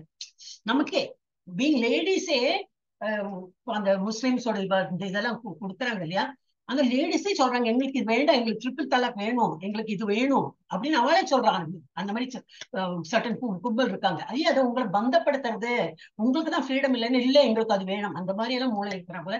இப்ப நம்மளே இந்த மாதிரி எல்லாம் இருந்தாலும் இப்போ நமக்கு என்ன படிப்பு குறையா, என்ன குறைச்சல் எல்லாம் இருக்கு, இருந்தாலும் வந்து நிறைய பேர் அந்த மாதிரி தின்புறாங்க. அது எப்படி வந்து நம்ம எல்லாம் கொஞ்சம் ஃப்ரீடமா இருக்க வேண்டாமா, நம்ம எல்லாம் படிச்சிருக்கோம், நம்ம தான் எல்லாம் ஓங்கி இருக்கணும், அவ என்ன நினைச்சிருக்கா, யாரும் ஓங்கிது சமமாதான். ஆண் வந்து பெண் இல்லாம ஆணுக்கு ஒண்ணும் பண்ண முடியாது, பெண்ணுக்கு வந்து ஆண் இல்லாம ஒண்ணும் பண்ண முடியாது. நமக்கு பதில் அவ வந்து கர்ப்பம் தரிக்க முடியுமா, இல்ல அவாதான் நமக்கு நம்ம இல்லாம ஒரு அப்பன் ஆக முடியுமா, ஒண்ணும் கிடையாது. ஒரு அப்பா ஆணும்னா நேச்சர்லயே சொல்லியிருக்கு, பகவான் வந்து நேச்சரை யூஸ் பண்ணிதான் வந்து ஒரு ப்ராஜினியை கொண்டு வந்திருக்காரு அப்படின்னு. சோ இவரு கொஞ்சம் வைஸ் திங்கிங் பீப்புள் இதுல எல்லாம் ஆர்கியூ பண்ண மாட்டேன், இது பண்ணுவேன், டிஃபெண்ட் பண்ணிக்க மாட்டான். அவ என்ன சொல்லுவா, கரெக்ட், இது கொடுத்துருக்கிறது கரெக்ட். ஆனா கொஞ்சம் அறிவு கம்மியா இருக்கிறவங்களும் எல்லாத்துக்கும் அதப்படி அப்படியே இருக்கான்னு ஆரம்பிச்சிருவான். ஆண்களுக்கு சமமாக பெண்களும் சுதந்திரம் கொடுக்கப்பட வேண்டும் என்று அவர்கள் எண்ணுகின்றனர். இருப்பினும் உலகத்தின் சமூக நிலையை இது ஒன்றும் விருத்தி செய்து விடவில்லை. உண்மையில் வாழ்வின் ஒவ்வொரு நிலையிலும் பெண் பாதுகாக்கப்படக்கூடியவள். ஏன்னா வளர்ச்சி ரொம்ப டெண்டர், அவளும் ரொம்ப என்னது டெண்டருக்கு என்ன கொடுத்துருக்கு, வேர்டு கொடுத்துருக்கேன். மாறாக அவர்கள் குழந்தைகளை போல உள்ளவர்கள், அவளுக்கு ஒரு ப்ரொடெக்ஷன் எப்பவுமே வேணும். உண்மையில் வாழ்வின் ஒவ்வொரு நிலையிலும் பெண்கள் பாதுகாக்கப்பட வேண்டியவள். அவள் தனது சிறு வயதில் தந்தையாலும் இளம் வயதில் கணவனாலும் முதுமையில் வளர்ந்த பிள்ளைகளாலும் பாதுகாக்கப்படும். அவ யாரும் இல்லைன்னா அப்படின்னு அண்ணாவும் இல்லை, எனக்கு அப்பாவும் இல்லை, கணவனும் இல்லைன்னா எப்படின்னா யாராவது ஒரு ஆண் துணை வேணும். அதுக்கு கல்யாணம் பண்ணிக்கணும்னு அர்த்தம் இல்லை. சம் ஆண், ஏதோ ஒரு பிள்ளை, ஒரு இது என்னது சம் என்னது ஒரு physically strong person has to be there to protect that. முறையான பட வேண்டும். மனு சம்ஹிதையின்படி இதுவே முறையான சமூக நடத்தை. அதுல அப்படிதான் எழுதிருக்குன்னு அவ ப்ரோஸ் கான்ஸ் எல்லாம் பார்த்துதான் எழுதியிருக்காங்க. அப்ப நம்ம என்னது நம்ம அவளுக்கே சொல்லி கொடுப்போம். மனு சமயத்துல என்ன எழுதியிருக்க எல்லாம் தப்பா எழுதுறோம். நம்ம நேற்றுக்கு பிறந்திருக்கோம், நம்ம அவள் வந்து நான் எழுதினது தப்பு அப்படின்போம். ஆனால் நவீன கல்வி முறையோ பெண்களின் வாழ்வை பற்றி ஒரு கர்வமான கருத்தை செயற்கையாக வடிவமைத்துள்ளது. இதனால் திருமணம் என்பது தற்போது ஒரு கற்பனையாகிவிட்டது. யார் பிரபுபாதா எப்போ எழுதியிருக்கார், 50-60 வருஷத்துக்கு முன்னாடி எழுதிட்டார். அப்பவேனா இப்ப வந்து ரொம்பவே கஷ்டம் தான். ஒரு வீட்லயே பெண்கள் வந்து கல்யாணத்துக்கு வச்சிருக்கிறவங்களுக்கு எல்லாம் தெரியும் இதுவா கஷ்டமா இருக்கு அப்படின்னு. இதனால் திருமணம் என்பது தற்போது ஒரு கற்பனையாகி விட்டது. மேலும் பெண்களின் நன்னடத்தையும் தற்காலத்தில் நன்றாக இல்லை. என்ன ஃப்ரீடம் கொடுக்குறோம் அதுக்கு என்ன இப்போ எல்லாம் ஃப்ரீயா பழகலாமே. ஃப்ரீயான அந்த ஃப்ரீ பஞ்சம் நெருப்பு பஞ்ச நெருப்பு தான். அது வந்து எந்த காலத்திலயும் அது வந்து மாறவே மாறாது. பஞ்சாதான் இருக்கும், நெருப்பு நெருப்பாதான் இருக்கும். நெருப்போது சுடுற தன்மை என்னைக்குமே நெருப்பு வந்து சுடதான் செய்யும். ஒரு பாம்பு வந்து இல்ல நான் நல்லா வளர்த்திட்டேன், அது பால் எல்லாம் கொடுத்து டெய்லி வளர்த்தாது என்ன கொட்டாது அப்படின்லாம் இல்ல. அதோட தன்மை கொட்டுறதுன்னு அது கொட்டதான் செய்யும். அப்ப நம்ம கேர்ஃபுல்லா தான் இருக்கும்.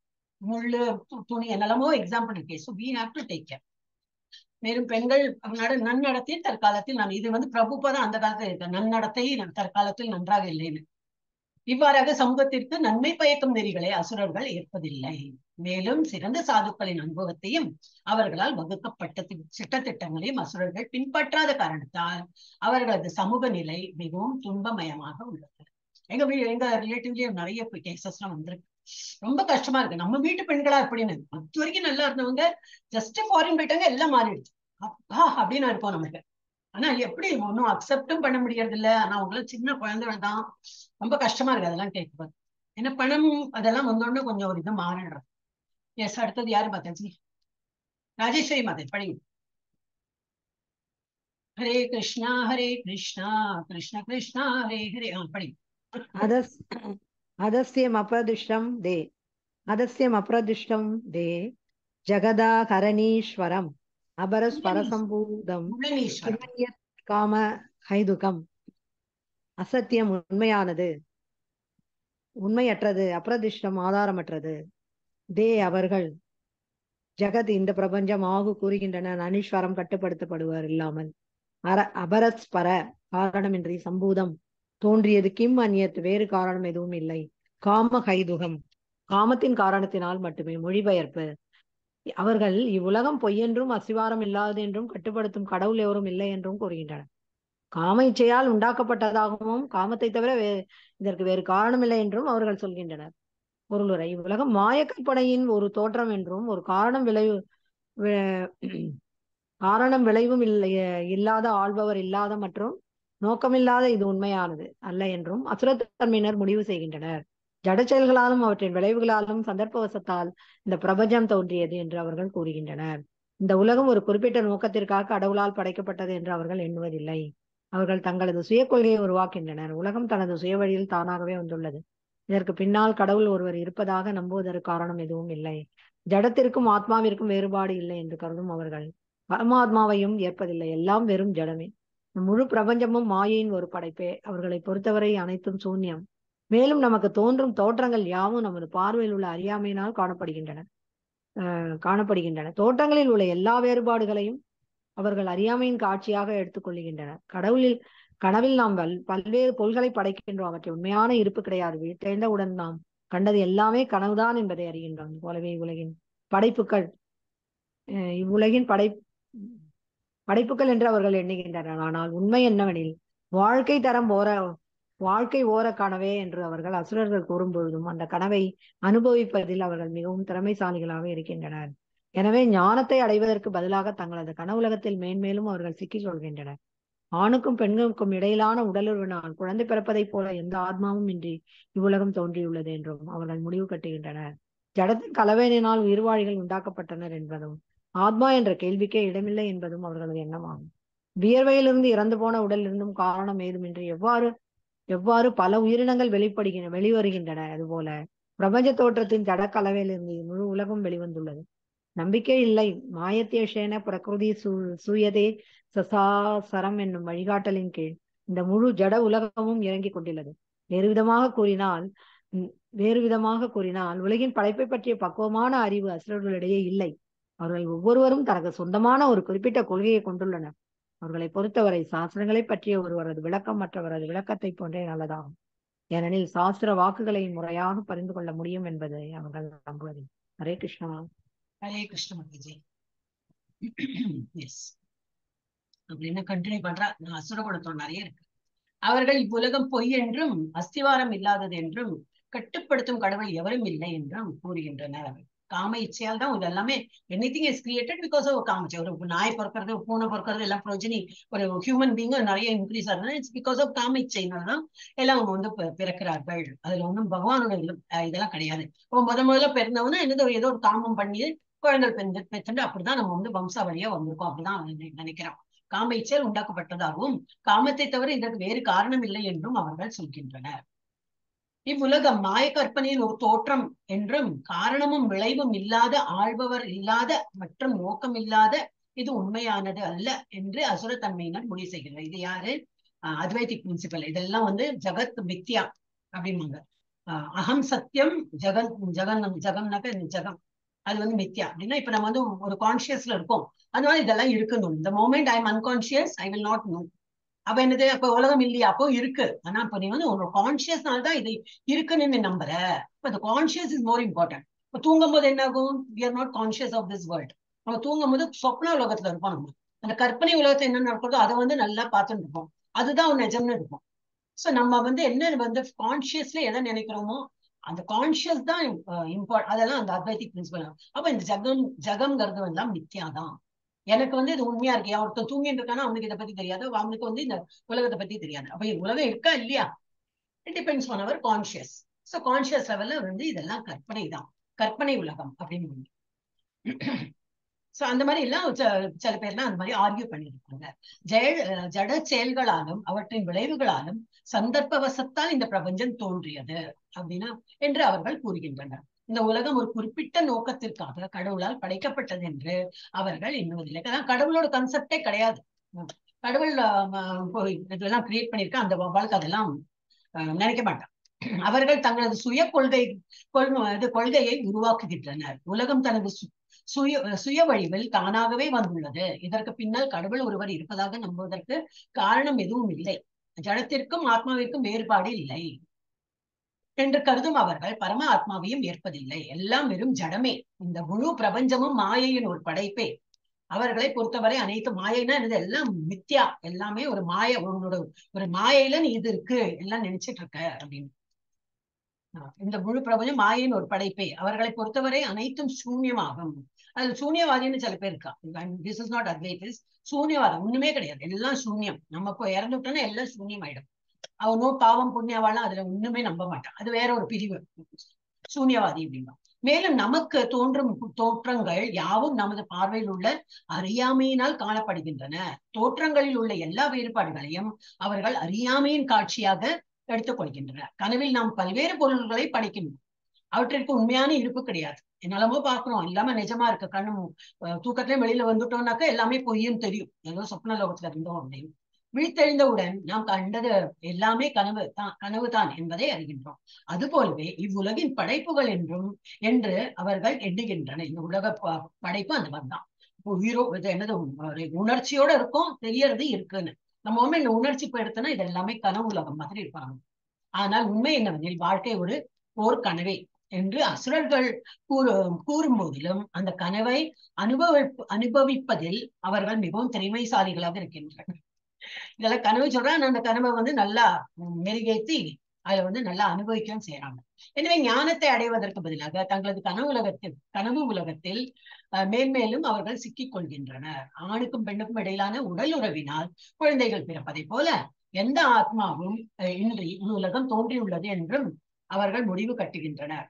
பிறப்பதை போல எந்த ஆத்மாவும் இன்றி உலகம் தோன்றியுள்ளது என்றும் அவர்கள் முடிவு செய்கின்றனர். ஜடத்தின் கலவையினால் உயிர்வாழிகள் உண்டாக்கப்பட்டனர் என்பதும் ஆத்மா என்ற கேள்விக்கு இடமில்லை என்பதும் அவர்களது எண்ணமாகும். வியர்வையிலிருந்தும் இறந்து போன உடலில் இருந்தும் காரணம் ஏதுமின்றி எவ்வாறு பல உயிரினங்கள் வெளிவருகின்றனவோ, வியர்வையிலிருந்து உயிர் தான். அரிசியில இருந்து வண்டு வந்துதான். வண்டு எப்படி ஏதோ ஒரு கொடுத்துருந்தாங்களே ஏதோ இதுல நம்ம நினைக்கிறோம் அரிசியில இருந்து வண்டு வந்திருக்கிறது இல்ல. ஏன்னோ அது ஒரு அனாலஜி கொடுத்துருந்தா. ஐ ஃபர்காட் எதுல வந்து தெரியல. ஏன்னா அரிசி பழச ஒரு அரிசி நம்ம ஒரு டப்பால போட்டு வச்சிருக்கோம், பார்க்கல, ஒரு மாசமா பார்க்கல. அப்புறம் இதுல ஒரு அரிசி போட்டிருக்கோமா அப்படின்னு சொல்லிட்டு எல்லாம் அந்த கட்டி மாதாஜி அரிசிய தேல் முட்டைட்டு வச்சுக்கோ மாதாஜி, அது தேல் வரும். அதுதான் மாதாஜி, முட்டை போட்டு வச்சிருக்கோம், அதுல இருந்தா வரும். ஆமா மாதாஜி, அதான் அரிசியில முட்டையிடும் அந்த தேல். பகவத்கீதால தான் ஏதோ ஒரு இதுல படிச்சோம். எஸ் மாதாஜி, அதேதான் இப்ப நினைவு வந்தது. அதே போல வியர்வையிலையும் இறந்து போன உடலில் இருந்தும் காரணம் ஏதுமின்றி புழுக்கள்லாம் வர ஆரம்பிச்சிடும். எவ்வாறு பல உயிரினங்கள் வெளிவருகின்றனவோ அது போல பிரபஞ்ச தோற்றத்தின் ஜட கலவையிலிருந்து முழு உலகமும் வெளிவந்துள்ளது. எனவே இந்த படைப்பிற்கு ஜட இயற்கையே காரணம், வேறு எந்த காரணமும் இல்லை. பகவத்கீதையில் உள்ள கிருஷ்ணரின் வார்த்தைகளில் அவர்களுக்கு நம்பிக்கை இல்லை. மயா தீட்சேன பிரகிருதியை சூயத்தை சச்சராச்சரம், என்னுடைய வழிகாட்டுதலின் கீழ் இந்த முழு ஜட உலகமும் இயங்கிக் கொண்டுள்ளது. வேறு விதமாக கூறினால் உலகின் படைப்பை பற்றி பக்குவமான அறிவு அவர்களிடையே இல்லை. அவர்களில் அப்ப என்னன்னாக்கா அவருக்கு வந்து பகவான் பேர்ல நம்பிக்கை இல்லைன்னா எல்லாமே பாக்கி எல்லாமே பால்ஸ். நம்ம அப்படி இல்லை, நம்ம எல்லாம் வந்து டிவோட்டிஸ், நமக்கு வந்து எல்லாம் தெரியும், பகவானோட கீழே தான் எல்லாம் நடக்காது, அவருடைய தான் ஃபுல் கண்ட்ரோல் இருக்கு நமக்கு தெரியும். சோ அவர்களின் ஒவ்வொருவரும் பகவான் அசல்களுடைய இல்லை. அவர்களில் ஒவ்வொருவரும் தனக்கு சொந்தமான ஒரு குறிப்பிட்ட கொள்கையை கொண்டுள்ளனர். அவர்களை பொறுத்தவரை சாஸ்திரங்களை பற்றி ஒருவரது விளக்கம் மற்றவரது விளக்கத்தை போன்றே நல்லதாகும். ஏனெனில் சாஸ்திர வாக்குகளை முறையாக புரிந்து கொள்ள முடியும் என்பதை அவர்கள் நம்புவதில்லை. சோ மெயினா என்னன்னாக்கா அவ வந்து சாஸ்திரத்தை நம்ப மாட்டா, பகவானை நம்ப மாட்டா. So they have their own mental calculation. அதை வச்சு அவங்க வந்து இந்த தன்னை பத்தி நினைச்சுப்பா ஜட என்னது பிரபஞ்சத்தை பத்தி அவங்க அந்த மாதிரி நினைக்கிறாங்க. அடுத்தது யாரு மாதாஜி? சாந்தி மாதாஜி படிங்க. ஹரே கிருஷ்ணா மாதாஜி. ஏதாம் திருஷ்டிம் அவஷ்டப்ய நஷ்டாத்மானோ அல்ப புத்தயः பிரபவந்த்யுக்ர கர்மாணக ஷயாய ஜகதோ அஹிதாக. ஏதாம் இந்த திருஷ்டிம் பார்வையை அவஷ்டப்ய ஏற்றுக்கொண்டு நஷ்ட இழந்த ஆத்மான தம்மை அல்ப புத்தையக சிற்றறிவு உடையோர் பிரபவந்தி வளர்கின்றனர் உக்கர கர்மானக துன்பம் தரும் செயல்களில் ஈடுபட்டு ஷயாய அழிப்பதற்கான ஜகதக உலகத்தின் அகிதாக பலனற்ற இத்தகு முடிவுகளை பின்பற்றி அறிவில்லாதவர்களுக்கும் தம்மை இழந்தவர்களுமான அசுரர்கள் உலகத்தை அழிப்பதற்கான பலனற்ற கொடூரமான செயல்களில் ஈடுபடுகின்றனர்.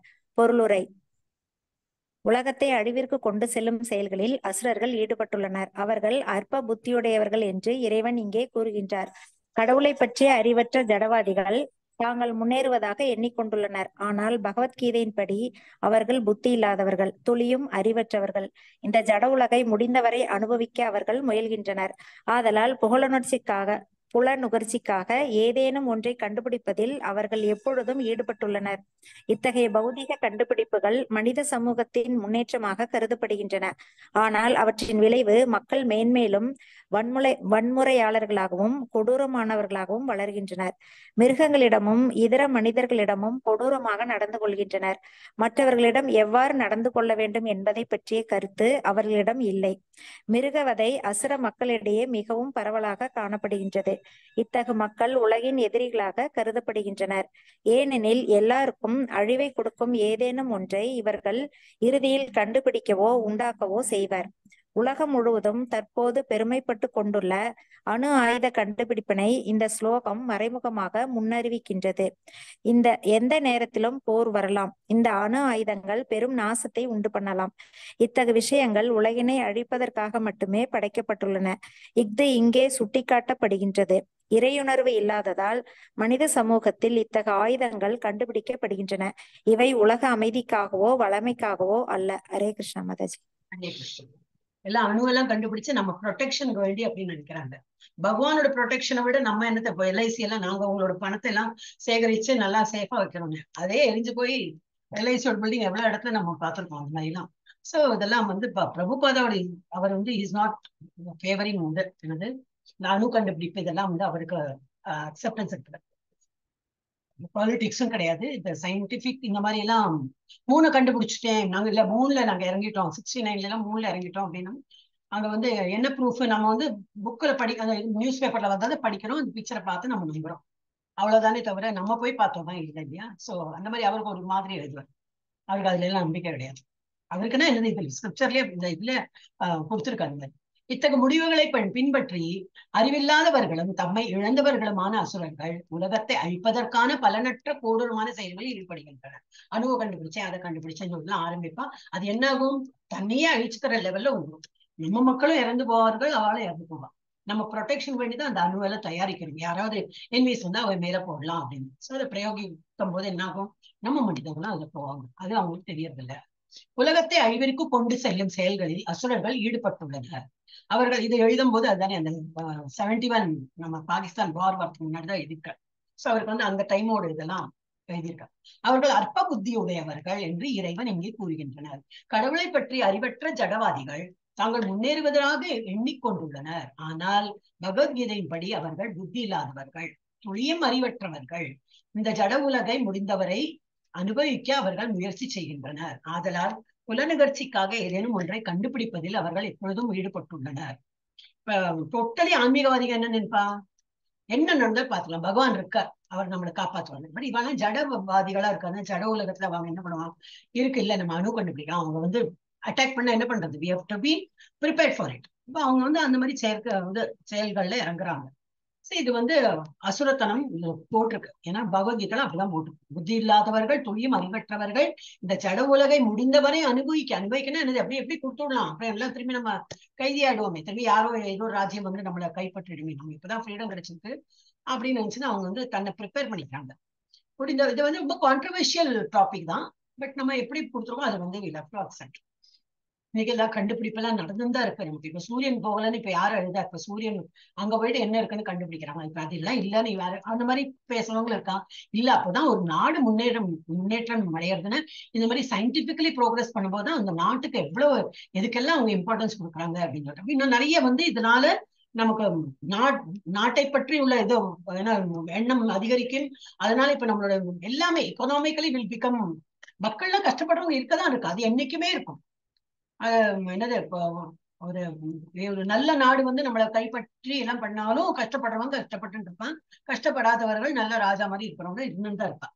ஆனா இது வந்து சைட் பை சைட் பண்ணதான் வேணும்னு அது என்னோட கருத்து. But many people are against that. இல்ல பகவான் இருக்கும்போது நம்ம ஏன் பார்த்துக்கணும்? எல்லாமே பகவான்கிட்ட கொடுக்க முடியாது, கொஞ்சம் நம்மளும் பண்ணணும். எனவே ஆனால் பகவத்கீதையின்படி அவர்கள் புத்தி இல்லாதவர்கள், துளியும் அறிவற்றவர்கள், இந்த ஜட உலகை முடிந்தவரை அனுபவிக்க அவர்கள் முயற்சி செய்கின்றனர். ஆதலால் புலனுகர்ச்சிக்காக ஏதேனும் ஒன்றை கண்டுபிடிப்பதில் அவர்கள் எப்பொழுதும் ஈடுபட்டுள்ளனர். இத்தகைய பௌதிக கண்டுபிடிப்புகள் மனித சமூகத்தின் முன்னேற்றமாக கருதப்படுகின்றன. ஆனால் அவற்றின் விளைவு மக்கள் மேன்மேலும் வன்முறையாளர்களாகவும் கொடூரமானவர்களாகவும் வளர்கின்றனர். மிருகங்களிடமும் இதர மனிதர்களிடம் கொடூரமாக நடந்து கொள்கின்றனர். மற்றவர்களிடம் இவ்வாறு நடந்து கொள்ள வேண்டும் என்பதை பற்றி கருத்து அவர்களிடம், மற்றவர்களை எவ்வாறு நடந்து கொள்ள வேண்டும் என்பதை பற்றி கருத்து அவர்களிடம் இல்லை. மிருகவதை அசுர மக்களிடையே மிகவும் பரவலாக காணப்படுகின்றது. இத்தகைய மக்கள் உலகின் எதிரிகளாக கருதப்படுகின்றனர். ஏனெனில் எல்லாருக்கும் அழிவை கொடுக்கும் ஏதேனும் ஒன்றை இவர்கள் இறுதியில் கண்டுபிடிக்கவோ உண்டாக்கவோ செய்வர். அப்ப அந்த மாதிரி இருந்தா யாருக்கும் வந்து பிடிச்சு வராது. பத்தியா, இவன் வந்து ஆட்டம் பாம்பு கண்டுபிடிச்சிட்டான், இவன் அதை கண்டுபிடிச்சிட்டான். அப்ப அந்த எப்ப வேணா நம்ம கிட்ட வந்து பகைமை வந்துனாக்க எம்மையிலே பிரயோகிச்சு பார்ப்போம் அப்படின்லாம் அவங்க எல்லாம் எண்ணுவாங்க. அதுதான் மெயினா. அவங்க வந்து இறுதியில் கண்டுபிடிக்கவோ உண்டாக்கவோ செய்வர். உலகம் முழுவதும் தற்போது பெருமைப்பட்டு கொண்டுள்ள அணு ஆயுத கண்டுபிடிப்பனை இப்பதம் மறைமுகமாக முன்னறிவிக்கின்றன. எந்த நேரத்திலும் போர் வரலாம். அப்போ இந்த அணு ஆயுதங்கள் பெரும் நாசத்தை உண்டு பண்ணலாம். இத்தகைய விஷயங்கள் உலகினை அழிப்பதற்காக மட்டுமே படைக்கப்பட்டுள்ளன. இது இங்கே சுட்டிக்காட்டப்படுகின்றன. இதெல்லாம் ப்ரோஸ் கான்ஸுக்கும் நம்ம ரொம்ப அதெல்லாம் திங்க் பண்ண வேண்டாம். கொஞ்சம் வேணும் கொஞ்சம் ஸ்கிரிப்சர்ஸையும் நம்பணும். பகவான் அப்கோர்ஸ் கொஞ்சம் இல்ல, ஸ்கிரிப்சர்ஸ் பகவான் நல்லாவே நம்பணும். கொஞ்சம் சயின்டிபிக்காவும் போகணும். இப்ப நம்ம இதுல இப்போ சினாரியோ பார்த்தோன்னா அதுதான் நடந்துட்டு இருக்கு. தற்காப்புன்னு சொல்ல முடியாது, கண்டுபிடிப்பும் இருக்கு, தற்காப்புக்கும் பண்ணிக்கிறாங்க. ஆனா நம்பிக்கையோட பண்றாங்க. எல்லாம் கோயிலாம் புதுப்பிக்கிறாங்க, நிறைய இது எக்ஸ்கவேட் பண்ணி எல்லாம் கண்டுபிடிக்கிறாங்க. இதெல்லாம் நம்ம கோயிலா இருந்திருக்கே. இறை உணவும் இருக்கு, இறை உணர்வோடு தான் எல்லாம் பண்றாங்க. So we can appreciate to some extent. ஆனா இதுல என்ன கூட இறையுணர்வு இல்லாததால் மனித சமூகத்தில் இத்தகைய ஆயுதங்கள் கண்டுபிடிக்கப்படுகின்றன. அதுதான் தப்பு. இறையுணர்வு இல்லாம கண்டுபிடிச்சானா, இப்ப இன்னைக்கு வந்து நம்ம குரூப்ல எல்லாம் போட்டிருந்தாங்க, நம்ம இதுல வேற குரூப்லயும் வந்தது, அதை பார்த்துதான் நம்ம இதுல போட்டேன். நான் ஐ திங்க் நம்ம இதுல போட்டேன் இல்லையா, போட்டேன்னு நினைக்கிறேன். நம்ம அவர் போட்டிருக்கீங்க மாதாஜி. இஸ்கான் வருது, இஸ்ரோ ISRO இஸ்ரோ மாதாஜி. அவ வந்து சந்திரன் உள்ளே போய் அப்படியெல்லாம் பண்றவங்களுக்கு கூட அதுல நம்பிக்கை இருக்கு. வேற ஒண்ணு பார்த்தேன் நேற்று வந்தது, லலிதா சாஸ்திரம் படிக்கிறார் அவர், அந்த அவரே தான் வைஃப் கூட உட்காந்துட்டு அதெல்லாம் படிக்கிறார். அப்போ அவளுக்கு நம்பிக்கை இருக்கு, இறை உணர்வும் இருக்கு. ஆனா கண்டுபிடிப்பு என்ன உண்டோ அதையும் கண்டுபிடிக்கதான் சார், அது வேணும். மெயினா இறை உணர்வு எப்பவும் வேணும். அது இருந்ததுனாக்கா வில் பி கிரவுண்ட் லெவல் ஹெட்டடா இருக்கணும். அது இல்லாம பண்றதுதான் நான் கண்டுபிடித்தேன்னு அந்த கர்வத்துல இருக்கும்போது அது சரியில்லை. இப்போ மனித சமூகத்தில் இத்தகைய ஆயுதங்கள் கண்டுபிடிக்கப்படுகின்றன. இவை உலக அமைதிக்காகவோ வளமைக்காகவோ அல்ல. எஸ், அடுத்தது ஒரு ரவுண்ட் ஆயிடுது இல்லையா, நான் ஒரு வாட்டி படிச்சுடுறேன். ஐஸ்வர்யா மாதாஜி வந்துட்டீங்களா? இல்லையா? இல்ல, நான் ஒரு லாஸ்ட் இல்ல, நான் ஒண்ணு படிச்சு விடுறேன். 45 தானே ஆகுது. காமா மிஸ்ரத்ய துஷ்பூரம் தம்பமானாமதான்விதாः மோஹா கிரஹீத்வா சத்கிராஹான் பிரவர்த்தந்தே சச்சிவ்ரதாः. காமத்திடம் ஆசிரித்திய தஞ்சமடைந்த துஷ்பூரம் திருப்தி அடையாத தம்ப தற்பெருமை மான பொய் கௌரவத்தின் மத அன்விதாக உயர் அபிப்பிராயத்தில் மூழ்கி மோகாத் மயக்கத்தால் கிரஹீத்வா ஏற்றுக்கொண்டு அசத் நிரந்தரமற்ற கிராஹான் விஷயங்களை பிரவர்த்தந்தை வளர்கின்றன அசூச்சி தூய்மையற்ற விரதாக விரதம் கொண்டு. மொழிபெயர்ப்பு: அசுரத்தன்மையுடையவர்கள் திருப்தி அடையாத காமத்திடம் தஞ்சமடைந்து கர்வம் மற்றும் பொய் கௌரவத்தின் கவர்ச்சியில் மூழ்கி மயக்கப்பட்டுள்ளனர். எப்போதும் தூய்மையற்ற விரதங்களில் ஈடுபடும் அவர்கள் நிரந்தரமற்ற பொருள்களால் கவரப்படுகின்றனர். இதுக்கு முன்னாடி நம்ம பார்த்தது வந்து ரஜோகுணத்துல இன்னும் நிறைய ஆர்வம் இருக்கும், அதை கண்டுபிடிக்கணும், இதை கண்டுபிடிக்கணும், இதை செய்யணும், அது செய்யணும். இது வந்து இப்ப நம்ம பார்க்க போறது அசுரத்தன்மை, இக்னோரன்ஸ், மோட் ஆஃப் இக்னோரன்ஸ்ல. தமோ குணத்தை இருக்கிறவங்க எப்படி இருப்பாங்க அப்படி, அவங்க பண்றது எல்லாமே திருப்தி. காமத்துல எல்லாம் வந்து காமத்தை வளர்த்தினே அது திருப்தியே ஆகாது, அதை வந்து வளர்த்தினே இருப்பாங்க. பொருளுரை: அசுர மனப்பான்மை இங்கே விவரிக்கப்படுகின்றன. அசுரர்களின் காமம் என்றும் திருப்தி அடைவதில்லை. சரி, ஒரு வாட்டி சிகரெட் குடிக்கலாம் அப்படின்னு ஒரு பிள்ளை, காலேஜ் படிக்கிற பிள்ளை, இவ்வளவு ஃப்ரெண்ட்ஸ் சொல்றாங்களே, சரி ஒரே ஒரு வாட்டி அடிச்சு பாக்கலாமே, நானும் என்ன அவங்கள மாதிரி தான் அப்படின்னு சொல்லிட்டு எல்லாம் ஆரம்பிப்பா. ஆனா அது திருப்தி அடையாது. திரும்பி செகண்ட் டைம் திரும்பி அன்னைக்கு அடிச்சு இன்னைக்கே அடிக்கல, சரி அவங்களை திருப்தி பண்ண ஆரம்பிச்சு என்ன ஆயிடும், அவங்க இல்லைனாலும் அவங்க தேடுவோம், இந்த சிகரெட் எங்க இருக்கு, கல் எங்கன்னு தேடுவோம். நம்மளோட இப்ப இந்த காபி டீ எல்லாம் இருக்கே அந்த மாதிரிதான் தேடும், நாக்கு தேடும். அது ஐயோ இல்ல காபி குடிக்கணும், இல்லைன்னா தலை வடிச்சிடும். தலையெல்லாம் ஒண்ணும் வடிச்சு போகாது, இல்லை நமக்கு அந்த ஒரு ஃபீலிங் வரும், தலை வடிச்சிடும், எனக்கு காப்பி வேணும். அப்ப நம்மளே எல்லாம் பழகிக்கணும். அசுர மனப்பான்மை இங்கே விவரிக்கப்படுகிறது. அசுரர்களின் காமம் என்றும் திருப்தி அடைவதில்லை. பௌதிக இன்பத்திற்கான திருப்தி செய்ய முடியாத தங்களது ஆசைகளை அவர்கள் மென்மேலும் அதிகரித்துக் கொண்டே போவார்கள். நிரந்தரமற்ற விஷயங்களை ஏற்பதால் அவர்கள் எப்போதும் ஏக்கம் நிறைந்தவர்களாக உள்ளனர்.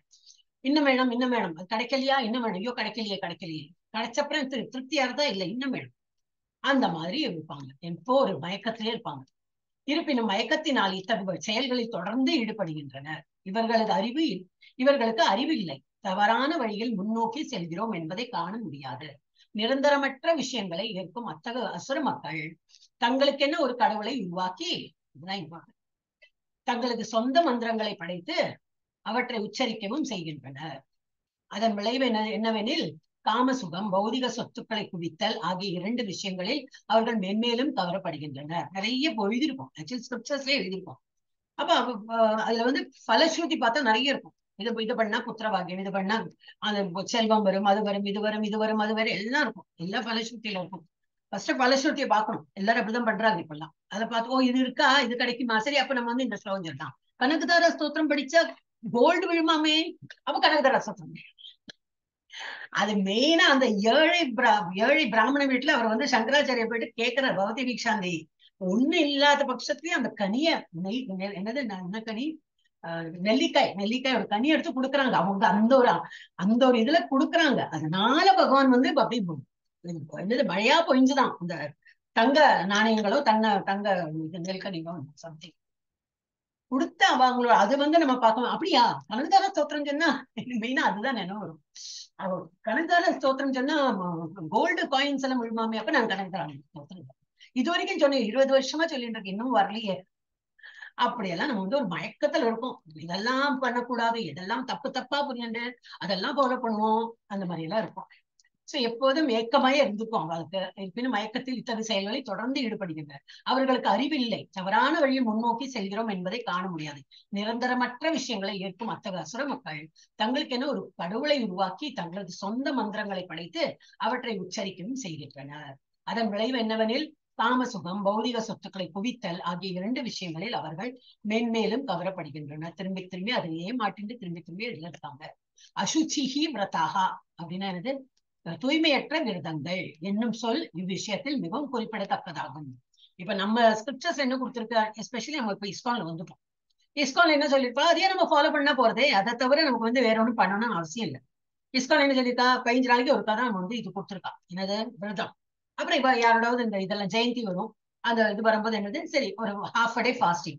அவங்க என்ன சொல்றாங்களோ அதை ஏத்து நடக்கிறாங்க போருமே. அதை விட அவங்கதான் இப்ப குரு மாதிரி இருக்காங்க நமக்கு சொல்றதுக்கு. அதை தவிர நம்ம பண்ண முடியாது. அப்படி அவளை தாண்டி போயிட்டு பகவானை பிடிச்சாங்க அங்க போண்டிய அவசியமே இல்லை. அவங்க சொல்ற பாதையிலேயே போயிட்டு இருந்தோம்னா கண்டிப்பா கிடைக்கும் நமக்கு. எங்க நமக்கு வந்து அந்த இதுல கிடைக்கும். இல்ல நான் முன்னாடில இருந்தே பண்ணிட்டு இருக்கேன், சரி பண்றது. ஆனா என்ன கஷ்டம் இல்லாம பண்ணணும், ரொம்ப கஷ்டம் யாருக்கும் கஷ்டம் கொடுக்காம. ஓகே நான் வந்து அப்படியே பிராக்டிஸ் ஆயிடுது. இந்த விரதம் இருக்கு, திங்கட்கிழமை விரதம் இருக்கும், வெனஸ்டே வந்து வேறொரு கிழமை இருக்கு, வியாழக்கிழமை இது. அப்ப என்ன சிலப்ப வரும் அந்த மாதிரி. ஏகாதசியில வந்து வியாழக்கிழமை வந்துட்டுனா நான் வந்து பாபாக்கு வியாழக்கிழமை இருக்கேன், இது ஏகாதசியும் இருக்கேன், அப்ப எது ஃபாலோ பண்றது? ஏதோ சம்திங் அப்படி இல்ல, வெனஸ்டே ஏகாதசி வரும் அப்படி அதெல்லாம் கொஸ்டின்ல வரும். இந்த மாதிரி சில இடத்துல கொஸ்டின் நாங்க வந்து வெனஸ்டே வந்து ஏகாதசி இருக்குல்லையா, அதை ஃபாஸ்டிங் கொடுக்குறோம் என்ன நம்ம இஸ்கால் சொல்லிட்டு. வியாழக்கிழமை வந்து அதை எப்படி நம்ம விட முடியும்? ஏன்னா வியாழக்கிழமை எனக்கு பாபாவோட ஃபாஸ்டிங், சாய்பாபாவோட. அப்ப இது வந்து இதை பிரேக் பண்ணணும்னு சொல்லிட்டு நான் எடுத்துனேன்னா பாபாவோட ஃபாஸ்டிங் போயிடும். அப்ப நான் என்ன பண்ணலான்னு இந்த ப்ரொவிஷன் உங்களுக்கு என்ன பண்ணுமோ பண்ணுங்க. எங்க இதுல என்ன கொடுத்துருக்கனாக்கா, ஏகாதசி ஃபாஸ்டிங் முடிஞ்சு அடுத்த நாளைக்கு துவாதசியில அந்த ஃபாஸ்ட் மூடி அதை சாப்பிட்டோம்னா தான் அது வந்து பலன் அப்படின்னு. நீங்க அதுக்கப்புறம் பாபாவோட ஏதோ சம்திங் எல்லாம் பண்றீங்கன்னாக்கா அது உங்க இஷ்டத்துக்கு நீங்க பண்ணுங்க அப்படின்னு விட்டுடுவா. அவ ரொம்ப எல்லாம் பூந்து போய் எல்லாம் திரும்பி எல்லாம் அட்வைஸ் கொடுக்க மாட்டோம். அப்ப நம்ம என்ன பண்றோம், ஏதோ ஒரு இடத்த ஃபாலோ பண்ணணும். நம்ம இங்க வந்திருக்கோமா, சரி இங்க என்ன சொல்றாங்களோ அதை ஃபாலோ பண்ணிட்டு இருக்கோம். ஆச்சாரியர்கள் இருக்கா, அவெல்லாம் எல்லாம் பார்த்திருக்கா, கண்டறிந்து எல்லாம் உண்மை என்ன இருக்கோ அதெல்லாம் பார்த்திருக்கா, அதை மாத்திரம் ஃபாலோ பண்ணணும். Only that. இது மாதிரி முரண்பாடா வந்தாதான் கஷ்டமா இருக்கும். முரண்பாடு இல்லாம இருந்தனாக்கா நம்ம எதுவும் எல்லா நாளும் பண்ணிட்டே இருக்கலாமே. சோ அந்த மாதிரி சொந்த சுகம் இதுக்கெல்லாம் தான் நம்ம வந்து ரொம்ப இம்பார்ட்டன்ஸ் சொல்றோம். அவற்றை சரி செய்யலாம். இதன் விளைவு என்னவெனில் காமசுகம், பௌதிக சொத்துக்கள் குவித்தல் ஆகிய 2 விஷயங்களில் அவர்கள் மென்மேலும் கவரப்படுகின்றனர். அசுச்சி விரதாகா, தூய்மையற்ற விரதங்கள் என்னும் சொல் இவ்விஷயத்தில் மிகவும் குறிப்பிடத்தக்கதாகும். அத்தகைய அசுர மக்கள் மது, மங்கை, சூது, மாமிச உணவு ஆகியவற்றால் மட்டுமே கவரப்படுகின்றனர். இவையே அவர்களது அசுச்சி அப்படின்னு, தூய்மையற்ற, அசுச்சினா தூய்மையற்ற பழக்கங்களாகும். கர்வத்தாலும் பொய் கௌரவத்தாலும் தூண்டப்பட்டு அவர்கள் வேத நெறிகளால் அங்கீகரிக்கப்படாத, வேதங்கள்ல எல்லாம் அங்கீகரிக்கப்படவில்லையோ அதெல்லாம் சில மத கொள்கைகளை உருவாக்குகின்றனர். யாரோ உருவாக்கியிருப்பா, நான் உருவாக்குறேன், எங்க வீட்டுல யாரோ பண்ணிருந்தாங்கனால நான் பண்றேன். அப்படி யாரோ உருவாக்கியிருப்பா ஏதோ காலத்துல. ஆனா இதுல சாஸ்திரத்துல அதுல சொல்லப்படலைன்னா நம்ம ஸ்டில் வி ஃபாலோ பண்றது பத்தி இல்ல. as long as it doesn't object, நம்ம வேற ஒரு இதுக்கெல்லாம் தடங்கள் இல்லாம இருந்தா பண்ணிட்டு இருக்கலாம். பட் பண்ணக்கூடாது, இதெல்லாம் அசுரத்தனம் தான் போட்டுருக்குதுல. இத்தகைய அசுரர்கள் உலகத்தில் மிகவும் வெறுக்கத்தக்கவர்களாக இருந்தாலும் செயற்கையான முறையில் உலகம் அவர்களுக்கு ஒரு பொய்யான மரியாதையை உண்டாக்குகின்றனர். அவர்கள் நரகத்தை நோக்கி சென்றாலும் தம்மை மிகவும் முன்னேற்றம் அடைந்தவர்களாக எண்ணிக்கொள்கின்றனர். அந்த விரதம் பண்ணேன், இந்த விரதம் பண்ணேன், என்னெல்லாமோ இருக்கே இப்பெல்லாம் இல்லையா, நம்ம பாக்குறோமே. அதெல்லாம் பண்ணும்போது என்ன அவள் தோணும், நான் ரொம்ப ஆன்மீகத்தை இருக்கேன் அப்படின்னு. அவசியம் இல்லாததுல இப்ப நம்ம அந்த 6th சாப்டர் யோகா சாப்டர்ல நம்ம பாக்குறோமே, தலையெல்லாம் இதுல கிரவுண்ட்ல போட்டு அப்படியெல்லாம் யோகா பண்றான். அதெல்லாம் யோகாவே கிடையாது ஃபர்ஸ்ட் ஆஃப் ஆல். பட் அவன் அந்த மாதிரி படிச்சிருக்கான். அந்த மாதிரி பண்ணாதான் நான் முன்னேற்றம் அடைந்தேன், எனக்கு வந்து டைரக்ட் டிக்கெட் டு கோலோகம் அப்படி அவன் என்னதான். ஹரே கிருஷ்ணா. ஓகே, அடுத்தது இப்போ திரும்பி ஐஸ்வர்யா மாதாஜி வரல, கீதா மாதாஜி. ஹரே கிருஷ்ண மாதாஜி. சிந்தாம் அபரிமேயாம் ச பிரளயாந்தாம் உபாசிதः காமோ பய போக பரம ஏவாத் இதி நிஷ்சிதः ஆஷா பாஷா சைதீர் பத்தா காம குரோத பராயணः ஈஷந்தே காம போகார்த்தம் அன்யா யோனார்த்த சஞ்சயான். சிந்தாம் பயங்களும் கவலைகளும் அபரிமேயாம் அளவற்றவை ச மற்றும் பிரளய அந்தம் மரணம் வரை உபாசித அடைக்கலம் கொண்டு காம உபபோக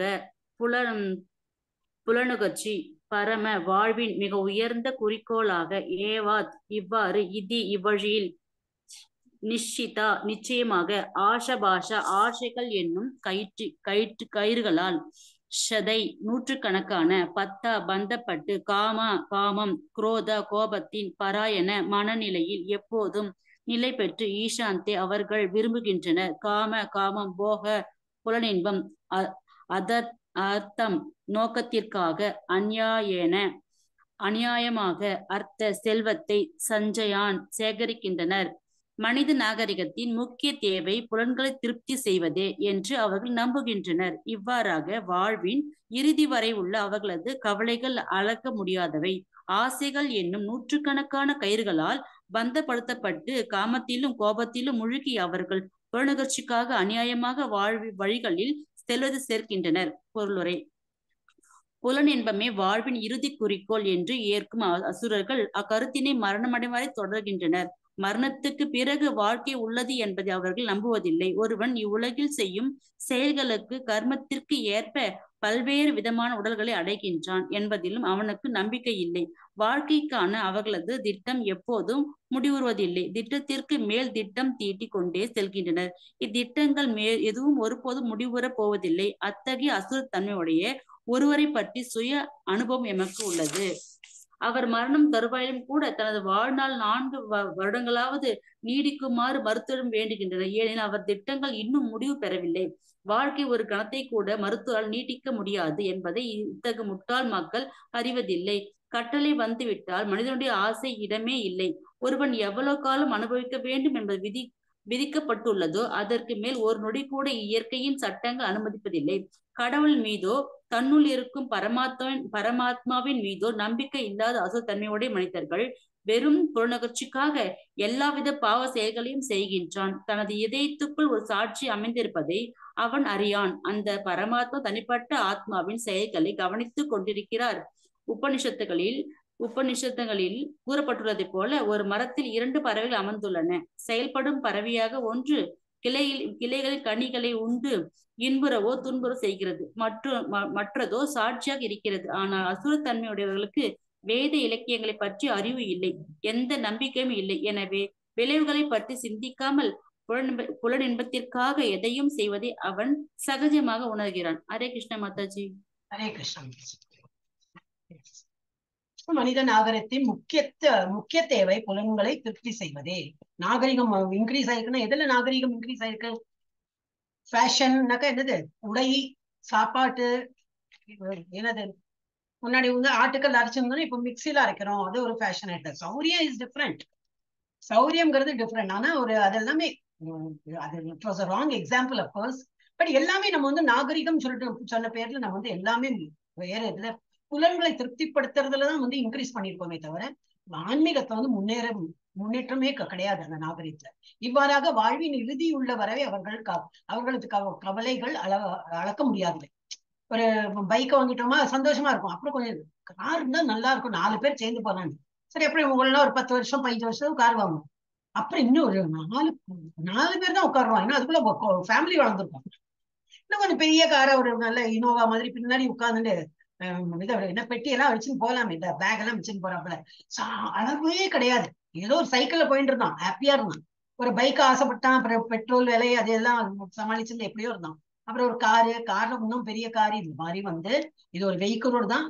அதே போல வீடும் அப்படிதான், சின்ன வீடு, அது இன்னும் பெருசு இந்த மாதிரி அனுபவிக்கணும்னா நல்லா இருக்கணும். இந்த நாகரிகம்ங்கிற பேர்ல நம்ம புலன்களை அடக்கிறதுக்கு தான் நம்ம இதெல்லாம் பார்த்துட்டு இருக்கோம்.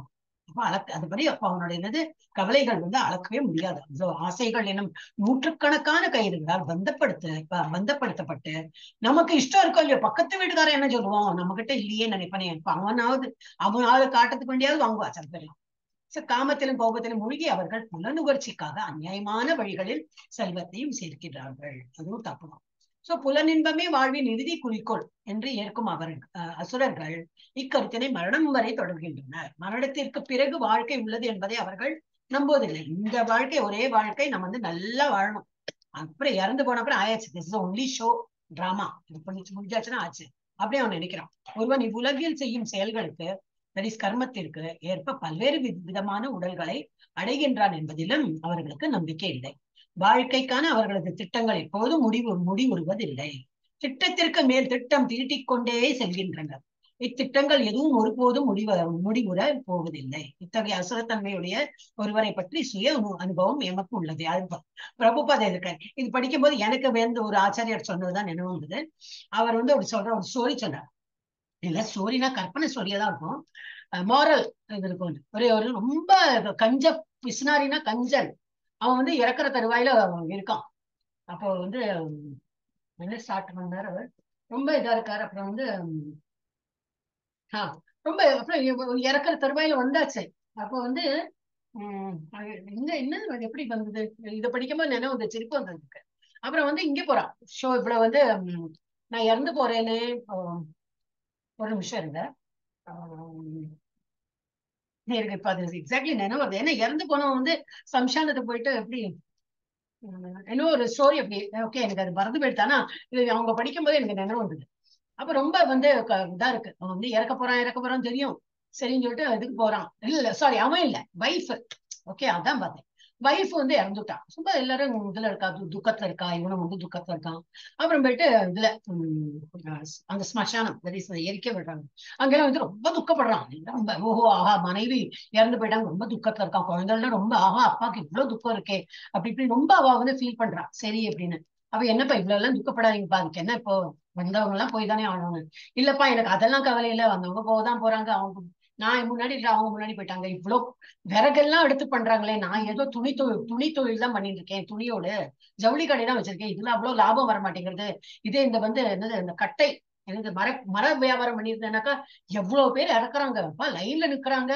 அதுல அப்படி வியாபாரம் நடக்கிறது. நான் மரத்தோட வியாபாரம் பண்ணியிருந்தா எவ்வளவு எனக்கு லாபம் கிடைக்கும். இங்க வந்தாலும் வைஃப் போயிட்டாலே அவ்வளவு எண்ட் ஆஃப் த இதுல பாக்குறான். அப்போ அவனுக்கு என்னது, இன்னும் பணம் சமைக்கும் பிசினஸ் வேணா சேஞ்ச் பண்ணலாமே. இந்த பிசினஸ் நான் மரத்தோட பிசினஸ் பண்ண இன்னும் எனக்கு லாபம் கிடைச்சிருக்குமே, இன்னும் லாபம். அப்படித்தான் திங்க் பண்றானே தவிர அவனுக்கு அந்த சொந்த புத்தி ஒர்க் பண்றது இல்லை. அப்போ எனிவே அதுதான் எனக்கு நினைவு வந்தது. சோ இந்த மனிதன்கிறவன் லாஸ்ட் மூமெண்ட் வரைக்கும் தான் சாதிச்சு காட்டணும். நான் நான் நான் நான் அந்த ஐ ஃபேக்டர் ரொம்ப இருக்கும். நான் காட்டணும், நான் முன்னாடி இருக்கணும், நான் பண்ணி காட்டணும் அப்படி. அதுதான் நம்மள முன்னுக்கு காம்படிட்டிவ் வேர்ல்ட்ல அது ஓகே. அது குழந்தைகள் அந்த இதுல ஓகே. ஆஃப்டர் ஏஜ் எல்லாம் இந்த நான் எல்லாம் கொஞ்சம் இது இட் இஸ் நாட். அப்ப பகவானுக்கு நம்ம இது இம்பார்ட்டன்ஸ் கொடுக்கறது இல்ல. நம்பிக்கையெல்லாம் ஒரு பக்கம் வச்சுட்டு நம்ம இதெல்லாம் பண்ணுவோம். ஓகே, என்ன படிச்சோம் நம்ம? ஒருவன் இவ்வுலகில் செய்யும் செயல்களுக்கு கர்மத்திற்கு ஏற்ப பல்வேறு விதமான உடல்களை அடைக்கிறான் என்று அவர்களுக்கு நம்பிக்கை இல்லை. வாழ்க்கைக்கான அவர்களது திட்டங்கள் எப்போதும் முடிவுறுவதில்லை. திட்டத்திற்கு மேல் திட்டம் தீட்டிக் கொண்டே செல்கின்றனர். இத்திட்டங்கள் எதுவும் ஒருபோதும் முடிவுறுவதில்லை. அத்தகைய அசுரத்தன்மையுடைய ஒருவன் பற்றிய சுய அனுபவம் எனக்கு உள்ளது. அவர் மரண தருவாயிலும் கூட தனது வாழ்நாளை 4 வருடங்களாவது நீட்டிக்குமாறு மருத்துவரிடம் வேண்டினார். அப்போ திருப்தியால இன்னொரு 4 இயர்ஸ் என்னத்தை சாதிக்க போறோம் தெரியாது. அப்போ அப்படி வேண்டாம், எப்படியாவது என்னை காப்பாத்துப்பா அப்படின்னு. ஏனெனில் அவரது திட்டங்கள் இன்னும் முடிவு பெறவில்லை. இன்னும் எதுவும் பாக்கி இருக்கு. அந்த ஒருத்தன்ட்ட இன்னும் பணம் மிச்சம் இருக்கு, அதையும் எனக்கு வாங்கணும். கடனாளி அவன் கொடுக்க மாட்டேங்கிறான், இன்னும் எனக்கு கொஞ்சம் நீட்டி கூட அவன் பணம் பிடிப்படணும் அப்படி இப்படின்னு. சோ வாழ்க்கையின் ஒரு கணத்தை கூட மருத்துவரால் நீட்டிக்க முடியாது என்பதை இந்த முட்டாளுக்கு தெரியாது. மக்கள் அறிவதில்லை. நான் நம்மளை பத்தி சொல்ல, நம்ம எல்லாம் பக்தாஸ்லாம் எங்கேயோ போயாச்சு. நம்ம I'm talking of people who are not in coming to Bhagavad Gita. Bhagavad Gita யாரும் ஒழுங்கா படிக்கிறது இல்லையோ அவளை பத்தி தான். அப்ப அவங்க இதெல்லாம் தெரியாது. அவங்க வாழணும் வாழணும் வாழணும். மனிதனுடைய ஆசைக்கு இடமே இல்லை. ஒருவன் எவ்வளவு காலம் அனுபவிக்க வேண்டும் என்று விதிக்கப்பட்டுள்ளதோ அதற்கு மேல் ஒரு நொடியை கூட இயற்கையின் சட்டங்கள் அனுமதிக்கப்பதில்லை. அப்ப நம்ம என்ன பண்ணணும்? இதுதான் லாஸ்ட் மூமெண்ட். இன்னைக்கு நான் எவ்வளவு ஜபிக்கிறேனோ இப்போ இந்த க்ஷணம் வரைக்கும், ஏன்னா அடுத்த க்ஷணம் நான் இருப்பேனா இல்லையா தெரியும். அப்ப பாதி அரைகுறைய விட்டுட்டேன்னு என்ன பண்றது? இன்னும் 16 ரவுண்ட் பண்ணலையே. அவர் வாட் எவர் டிசைடட் 25 பண்ணணும்னு நினைச்சுக்கோ, 35 பண்ணணும்னு நினைச்சுக்கோ. அதை பண்ணலன்னா எப்படி? அதுக்குள்ள இறந்து போயிட்டேன்னா அப்ப நம்ம பண்ணி முடிச்சுடலாம். ஐயோ விரதம் வேணும், வாட் எவர் நம்ம இன்னைக்கு என்னெல்லாம் பண்ணுவோம் அதெல்லாம் பண்ணி முடிச்சிடும். இம்பார்ட்டன் நம்ம இது பண்ணீங்கன்னா we should be prepared to leave the world. அப்ப நம்ம அதை கரெக்டா அதை முடிச்சு விட்டு நம்ம போகும்போது என்ன மார்க், அது வரைக்கும் உள்ள மார்க் கிடைக்கும். இல்லாட்டா பாக்கியோட மார்க் விட்டு போயிடும். திரும்பி அதுக்கு ஒரு உடலை எடுக்கணும். கடவுள் மீதோ தன்னுள் இருக்கும் பரமாத்மாவின் மீதோ நம்பிக்கை இல்லாத அசுரத்தன்மையுடைய வெளிதான் வெறும் புலனுணர்ச்சிக்காக எல்லா விதமான பாவ செயல்களையும் செய்கின்றான். தனது இதயத்தினுள் ஒரு சாட்சி. அதை நம்ம எப்பவுமே இதுல பிபிடி வரும், நம்ம இதுலயே வரும், 18 days கோர்ஸ்லயே வரும். இவன் அடல்ட்ஸோட இதுல கூட இருக்கும். ஒரு சாட்சி, பகவான் வந்து பரமாத்மா ரூபத்துல ஒரு சாட்சியா உட்கார்ந்து இருக்கார். நம்ம என்ன பண்றோம், ஏது பேசுறோம், என்னெல்லாம் நினைக்கிறோம், அது கூட அவர் வந்து சாட்சியா இருக்கார். நீ இதெல்லாம் சொல்ற, உன் மனசுல என்ன இருந்திருக்கு, என்னெல்லாம் நீ நினைச்சிருந்த அந்த ஆளை பத்தி. ஆனா இப்போ வாய் வார்த்தை அப்படியெல்லாம் பேசுறேன்னு அவர் பார்த்துட்டுதான் இருக்கார். ஒரு சாட்சி அமர்ந்து இருக்கார். அவன் அறியான், அப்படி நம்பிக்கை இல்லையா, அவனுக்கு தெரியாது. சாட்சியா பரமாத்மா இருக்கார். அந்த பரமாத்மா தனிப்பட்ட ஆத்மாவின் செயல்களை கவனித்துக் கொண்டிருக்கிறார். உபநிஷத்துகளில் கூறப்பட்டிருப்பதை போல வரத்தில் 2 பறவைகள் அமர்ந்துள்ளன. செயல்படும் பறவை அது நம்ம ஜீவாத்மா. அது வந்து செயல்பட்டுட்டே இருக்கும், ரொம்ப ஆக்டிவா இருக்கும். பறவையான ஒன்று கிளைகளின் கனியை உண்டு இன்புறவோ துன்புறவோ செய்கின்றது. மற்றது என்ன பண்ணும், சாட்சியா உட்கார்ந்து இருக்கும். ஆனால் அசுரத்தன்மையுடைய நமக்கு இந்த வேத இலக்கியங்களை பற்றி அறிவில்லை, எந்த நம்பிக்கையும் இல்லை. எனவே விளைவுகளை பற்றி சிந்திக்காமல் புலனின்பத்திற்காக எதையும் செய்வதை அவன் சகஜமாக உணர்கிறான். அப்புறம் அந்த இதுக்கு முன்னாடி படிக்கும்போது இந்த இது படிக்கும்போது எனக்கு நினைவு, ஐ திங்க் இந்திரா நூனி சொல்லிட்டு, ஐ திங்க் இந்திரா நூனி தான் ஏதோ ஐசிஐசிஐ பெரிய ஒரு பொசிஷன்ல இருந்தவங்க, அவங்களோட சுயசரிதை அவங்க வந்து எழுதிக்கிறது. நான் வந்து அன்னைக்கு வந்து ரொம்ப இது கிடைச்சது எனக்கு. நம்ம இப்ப ஈக்குவல் ஸ்டேட்டஸ் எல்லாம் படிச்சோம் இல்லையா, அதுக்கப்புறம் வேற பர்பட் மூலமா எனக்கு நினைவு வந்து அவங்க ரொம்ப பெருமையா இருந்தாங்க. என்னை வந்து கூப்பிட்டு, அவங்க ஆல்ரெடி டைரக்டர்ல இருக்காங்க, ரொம்ப பெரிய பதவி, நல்லா படிச்சிருக்காங்க, எல்லாம் கரெக்ட் தான். அதுக்கு மேலேயும் வந்து ஏதோ ஒரு புகழ் இதெல்லாம் வந்து ரொம்ப அவங்களுக்கு வந்து புகழ் மாலை, பெரிய மெடல் எல்லாம் கொடுத்து பதவி உயர்வு எல்லாம் கொடுத்துருக்கோம். ரொம்ப சந்தோஷம் அவளுக்கு உள்ளூர. நான் இவ்வளவு படிச்ச தகுதிக்கெல்லாம் எனக்கு எவ்வளவு நல்ல ஒரு ரெக்கக்னிஷன் கிடைச்சிருக்குன்னு ரொம்ப ஆனந்தமா வரா. வீட்டுக்கு வரும்போது எல்லாம் லேட்டா எடுத்து வீட்டுக்கு வந்தோடனே கதவை தட்டி பார்த்தா அவ அம்மா தான் திறக்கிறாங்க. கல்யாணமானவ தான் அம்மா இருக்காங்க கூட. அப்ப என்ன அம்மா தெரியுமா இன்னைக்கு என்ன எடுத்து தெரியுமா, நான் நினைச்சிருக்கேன் அங்க என்ன போன் இருக்காதா, போன்ல சொல்லியிருப்பாங்க.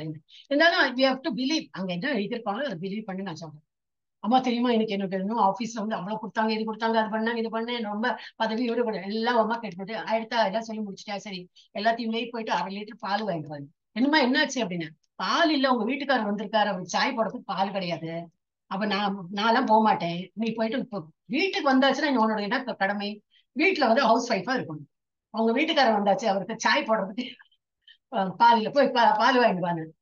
அவ எழுதியிருக்க அந்த மாதிரிதான் வந்து நான் வந்து இதுதான் வந்து ஆக்சுவல் நம்மளோட இது சுயம்ங்கிறது. என்னதுனாக்கா, நம்ம இவ்வளவுலாம் படிச்சிருக்கோமே, இவ்வளவுலாம் பதவி இருக்கோமே, இதெல்லாம் கிடைச்சது, அதெல்லாம் ஒண்ணும் கிடையாது. நம்ம when you come home you are a housewife. நம்ம வந்து வீட்டு வந்து தலைவி சொல்லணும், வேற நம்ம அடிமையெல்லாம் கிடையாது. வீட்டின் தலைவி நம்ம தான். நம்ம வந்து வீட்டுக்கு வந்தாச்சுன்னா பால் இருக்கா, சர்க்கரை இருக்கா, அது இருக்கா, இது இருக்கா, எல்லாம் பார்த்து நம்மள நம்பி வந்து புருஷனா இருக்கட்டும், குழந்தைகளா இருக்கட்டும், அவளை பாத்துக்கிறது வந்து நம்மளுடைய கடமை தான்.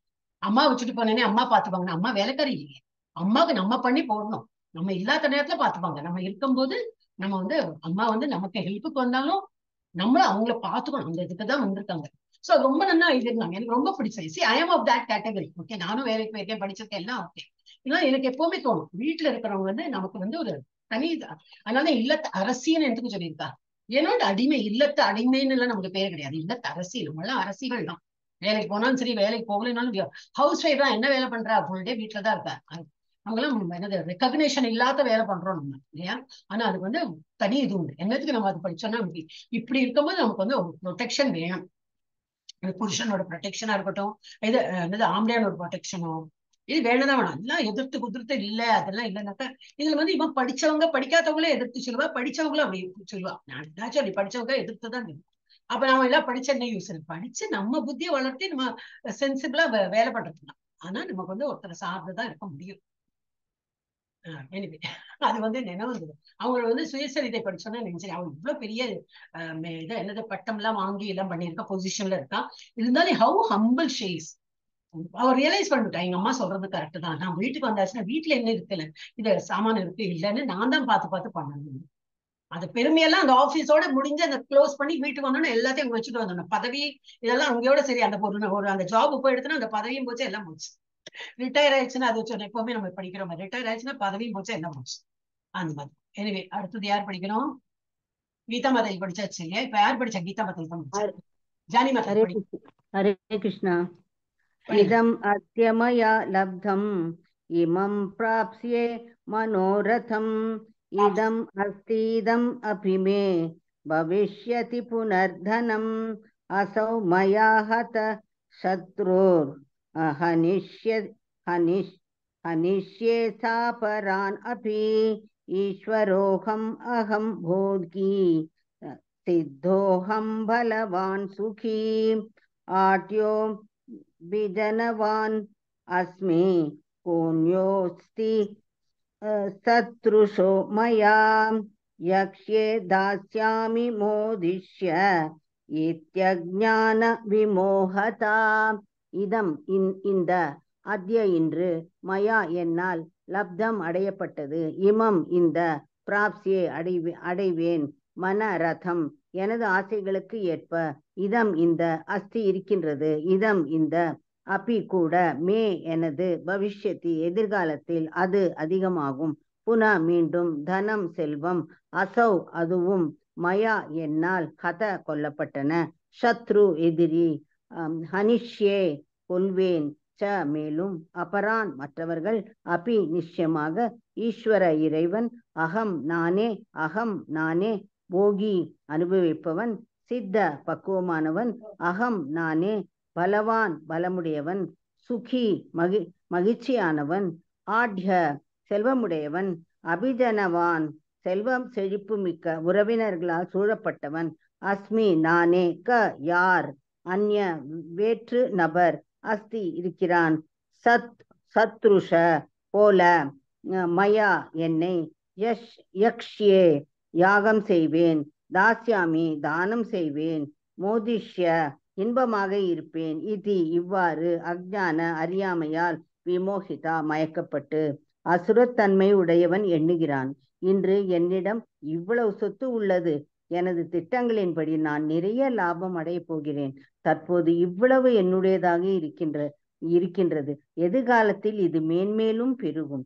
அவன் என்னுடைய எதிரி அவனை நான் கொன்றுவிட்டேன் என்னுடைய மற்ற எதிரிகளும் கொல்லப்படுவர் நானே எல்லாவற்றிலும் இறைவன் நானே அனுபவிப்பாளன் நானே பக்குவமானவனும் பலமுடையவனும் மகிழ்ச்சியானவனும் ஆவேன் செல்வாக்கு மிக்க உறவினர்களால் சூழப்பட்ட மிகப்பெரிய செல்வந்தன் நானே என்னை போன்று சக்தி உடையவனும் மகிழ்பவனும் வேறு யாரும் இல்லை நான் யாகங்கள் செய்வேன் தானங்கள் கொடுப்பேன் இவ்வாறு இன்பமாக இருப்பேன் இவ்விதமாக அத்தகு மக்கள் அறியாமையினால் மயக்கப்பட்டுள்ளனர் ஹரே கிருஷ்ணா இதுல இது இல்லை பொருளுரை தான் மொழிபெயர்ப்பதற்கு பொருளுரை இல்லை ஒரே எழுதல ஏன்னா இதே எல்லாம் இருக்கே இதுல எல்லாம் நம்ம பார்த்தோம்னா எல்லாம் நான் என்னிடம் எல்லாம் தான் இன்று என்னிடம் இவ்வளவு சொத்து உள்ளது எனது திட்டங்களின்படி நான் நிறைய லாபம் அடைகிறேன் தற்போது இவ்வளவு என்னுடையதாக இருக்கிறது எதிர்காலத்தில் இது மேன்மேலும் பெருகும் அவன் என்னுடைய எதிரி நான் கொன்று விட்டேன் என்னுடைய நானே எல்லாவற்றையும் நிறைவன் நானே அனுபவிப்பேன் நானே எல்லாம் நான் இதெல்லாம் என்னது இத்தகு மக்கள் அறியாமையில் மயக்கப்பட்டுள்ளனர் இதெல்லாம் இருக்காது போட்டது எல்லாமே அவன் வந்து மயக்கத்துல தான் இருக்கான் எஸ் அடுத்தது இல்ல அவ்வளவா படிச்சாடுறதுக்கு so go to the next one. Jayanthi Mataji படி நம்ம 6:30 வரைக்கும் எடுக்கலாம் இல்லையா மாதாஜி நோ ப்ராப்ளம் இல்லையா எல்லாருக்கும் ஹரே கிருஷ்ணா ஜெயந்தி மாதாஜி மாதாஜி ஹரே 6:30 மணி வரைக்கும் எடுக்கலாம் இல்லையா இன்னொரு 20 minutes ஓகே மாதாஜி 15 minutes 16 தானே மாதாஜி இதான் 16 படி ஓகே ஹரே கிருஷ்ணா அநேக சித்த விப்ரந்தா மோகஜாலாம் அமிர்தகா பிரசக்தா காமபோகேஷு வதந்தி நரகே அசௌ சுச்சௌ அசௌ சுச்சௌ அசௌ அநேக தப்பா மாதாஜி இல்ல சுச்சௌன்னு வேணும் நரகே அசுச்சௌ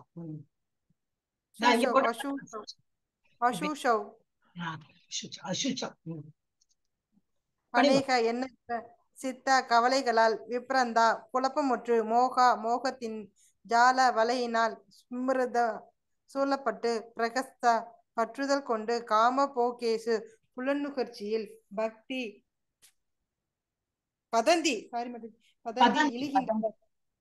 பதந்தி இழிகின்றனர் நரகத்திற்கு அசூஷவ் தூய்மையற்ற மொழிபெயர்ப்பு இவ்வாறு அநேக கவலைகளால் குழப்பமுற்று மோகத்தின் வலையினால் சூழப்பட்ட அவர்கள் புலனின்பத்தின் பலமாக பற்றுடையவர்களாகி நரகத்தில் வீழ்ச்சியுறுகின்றனர் பொருளுரை செல்வத்தை சேர்க்கும் தனது ஆசையின் எல்லையினை அசுரத்தன்மையுடையவன் அறிவதில்லை.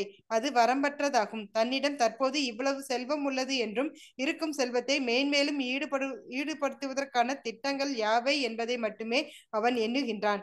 இதற்காக அவன் எந்த பாவகரமான வழியிலும் ஈடுபட தயங்குவதில்லை. எனவே அநியாயமான இன்பத்திற்காக அவன் கருப்பு சந்தையில் ஈடுபடுகின்றான். அவனிடம் ஏற்கனவே இருக்கும் நிலம், குடும்பம், வீடு மற்றும் வங்கி இருப்பினால் மிகவும் மயக்கமற்று அவற்றை அதிகரிப்பதற்காக அவன் எப்போதும் திட்டமிட்டு கொண்டுள்ளான். தனது சொந்த பலத்தில் நம்பிக்கை கொண்டுள்ள அவன் தன்னால் அடையப்படுபவை தனது கடந்த கால நற்செயல்களின் விளைவே என்பதை அறியாதவனாக இருக்கின்றான்.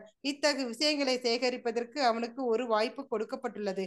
ஆனால் தனது முந்தைய காரணங்களை பற்றிய எந்த அறிவும் அவனிடம் இல்லை. தன்னுடைய பெரும் சொத்துக்கள் அனைத்திற்கும் தனது சொந்த முயற்சியே காரணம் என்று அவன் எண்ணிக்கொண்டுள்ளான். அசுரத்தன்மையினால் தனது சொந்த செயல்களின் வலிமையின் நம்பிக்கையுடன் இருக்கின்றான். கர்மத்தின் விதிகளை நம்புவதில்லை.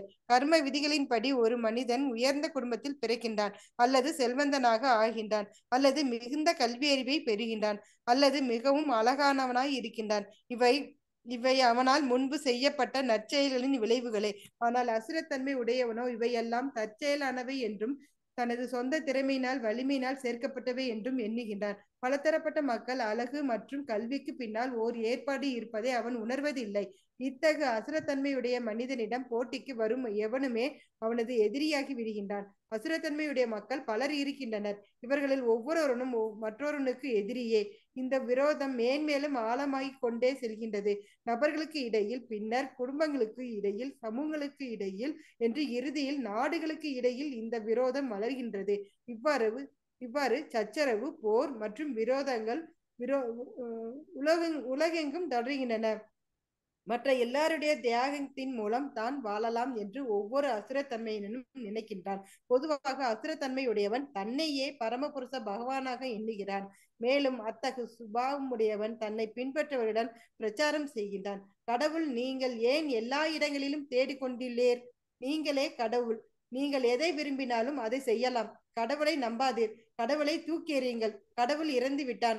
இவையே அசுரர்களின் பிரச்சாரங்கள்.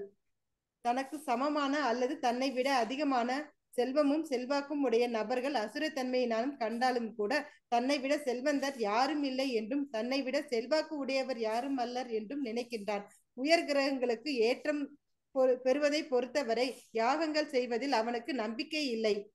தமது சுயமான முறையில் யாகங்களை உருவாக்கலாம் என்றும் ஏதேனும் இயந்திரங்களை தயார் செய்து எந்த உயர் கிரகங்களையும் சென்றடைய முடியும் என்றும் அசுரர்கள் எண்ணுகின்றனர். இத்தகைய அசுரத்தன்மையுடைய மனிதனுக்கு சிறந்த உதாரணம் ராவணன். வேதங்களில் விதிக்கப்பட்டிருக்கும் யாகங்களை செய்யாமல் யார் வேண்டுமானாலும் ஸ்வர்கலோகங்களை அடைவதற்கு மாடிப்படி ஏற்பாடு செய்து கொடுப்பதற்கான திட்டத்தை அவன் மக்களிடம் முன்வைத்தான். அதுபோல தற்போதைய யுகத்திலும் இத்தகைய அசுர மனிதர்கள் இயந்திர அமைப்புகளின் மூலம் உயர் கிரகங்களுக்கு சென்றடைய கடுமையாக முயற்சி செய்து வருகின்றனர். இவையெல்லாம் மயக்கத்தின் உதாரணங்கள். விளைவு என்னவெனில், தங்களை அறியாமலே இவர்கள் நரகத்தை நோக்கி நலிவு கொண்டுள்ளனர். மோகஜால என்னும் சமஸ்கிருத சொல் இங்கே மிகவும் முக்கியமானது. ஜால என்றால் வலை. வலையில் சிக்கிய மீன்களை போன்று வெளியேறுவதற்கான வழி ஏதும் இவர்களுக்கு இல்லை. ஹரே கிருஷ்ணா. எனது இவ்வாறாக எல்லாத்தையும் நான் பண்றேன் நான் சொல்லும்போது என்ன ஆகுது, இவர்கள் அநேக கவலைகளால் குழப்பமுற்று எல்லாம் நான் பொறுப்பெல்லாம் இவன்ட்டு தானே. சோ அவனுக்கு வந்து அதோட எதிர்பார்ப்பு இருக்கும். ஃபெயிலியர் ஆச்சுன்னா அதோட டென்ஷன் எல்லாம். இவ்வாறாக குழப்பமுற்று மோகத்தின் வலையினால் சூழப்பட்டு அவர்கள் புலனின்பத்தில் பலமான பற்றுடையவர்களாகி நரகத்தில் வீழ்ச்சி அடைகின்றனர்.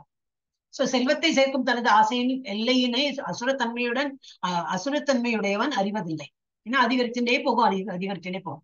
அது வரம்பற்றதாகும். தன்னிடம் தற்போது இவ்வளவு செல்வம் உள்ளது என்றும் இருக்கும் செல்வத்தை மேன்மேலும் ஈடுபடுத்துவதற்கான அதனாலதான் கேம்பிளிங் ஏன் அவாய்ட் பண்ண சொல்றேன்.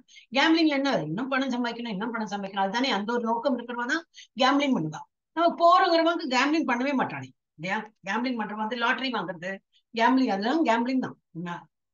இது மார்க்கெட் இந்த இது இல்லையா, இந்த ஸ்டாக் மார்க்கெட்லயும் இன்வெஸ்ட் பண்றாங்க.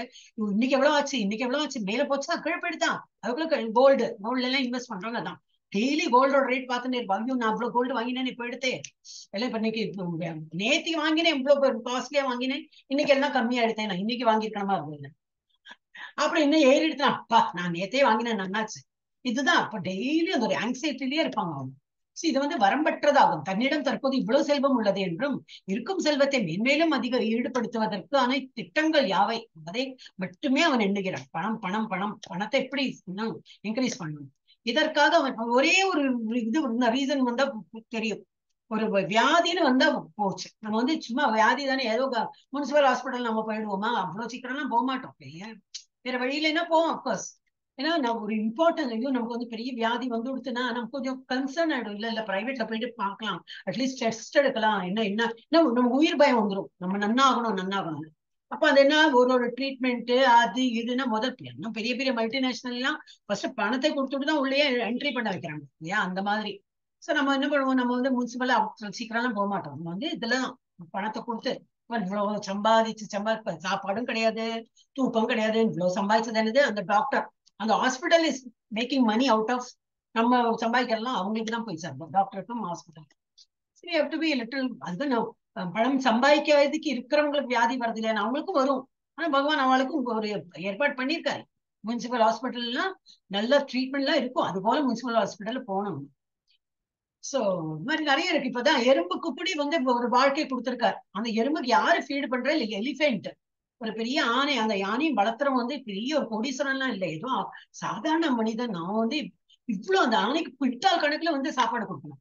அவன் சாப்பிடறத 1 கிலோ அரிசி வாங்கினா ஏதோ 4 பேர் இருப்போமா, இன்னைக்கு ஒரு நாளைக்கு நம்ம எப்படியோ முடிச்சு விடலாம் கதையை அப்படின்னு சொல்லிட்டு அவன் பார்த்துட்டு இருக்கான். யானைக்கு எல்லாம் 1 கிலோ எல்லாம் போறாதே, அப்புறம் 10 கிலோ எனக்கு தெரியாது. ஒரு இதுல ஜட்ஜ்மெண்ட் யானையை வளர்த்தோம்னா இவ்வளவு பெரிய காரியம் இல்லையா. பட் பகவான் அதுக்கும் ஒரு வழி விடுறான். அவனுக்கு யானை வளர்த்துறான் அப்படின்னா அவன் ஏதோ அது யானையை வச்சு தொழில் பண்றானே வச்சுக்கலாமே, மேக்கிங் மணி.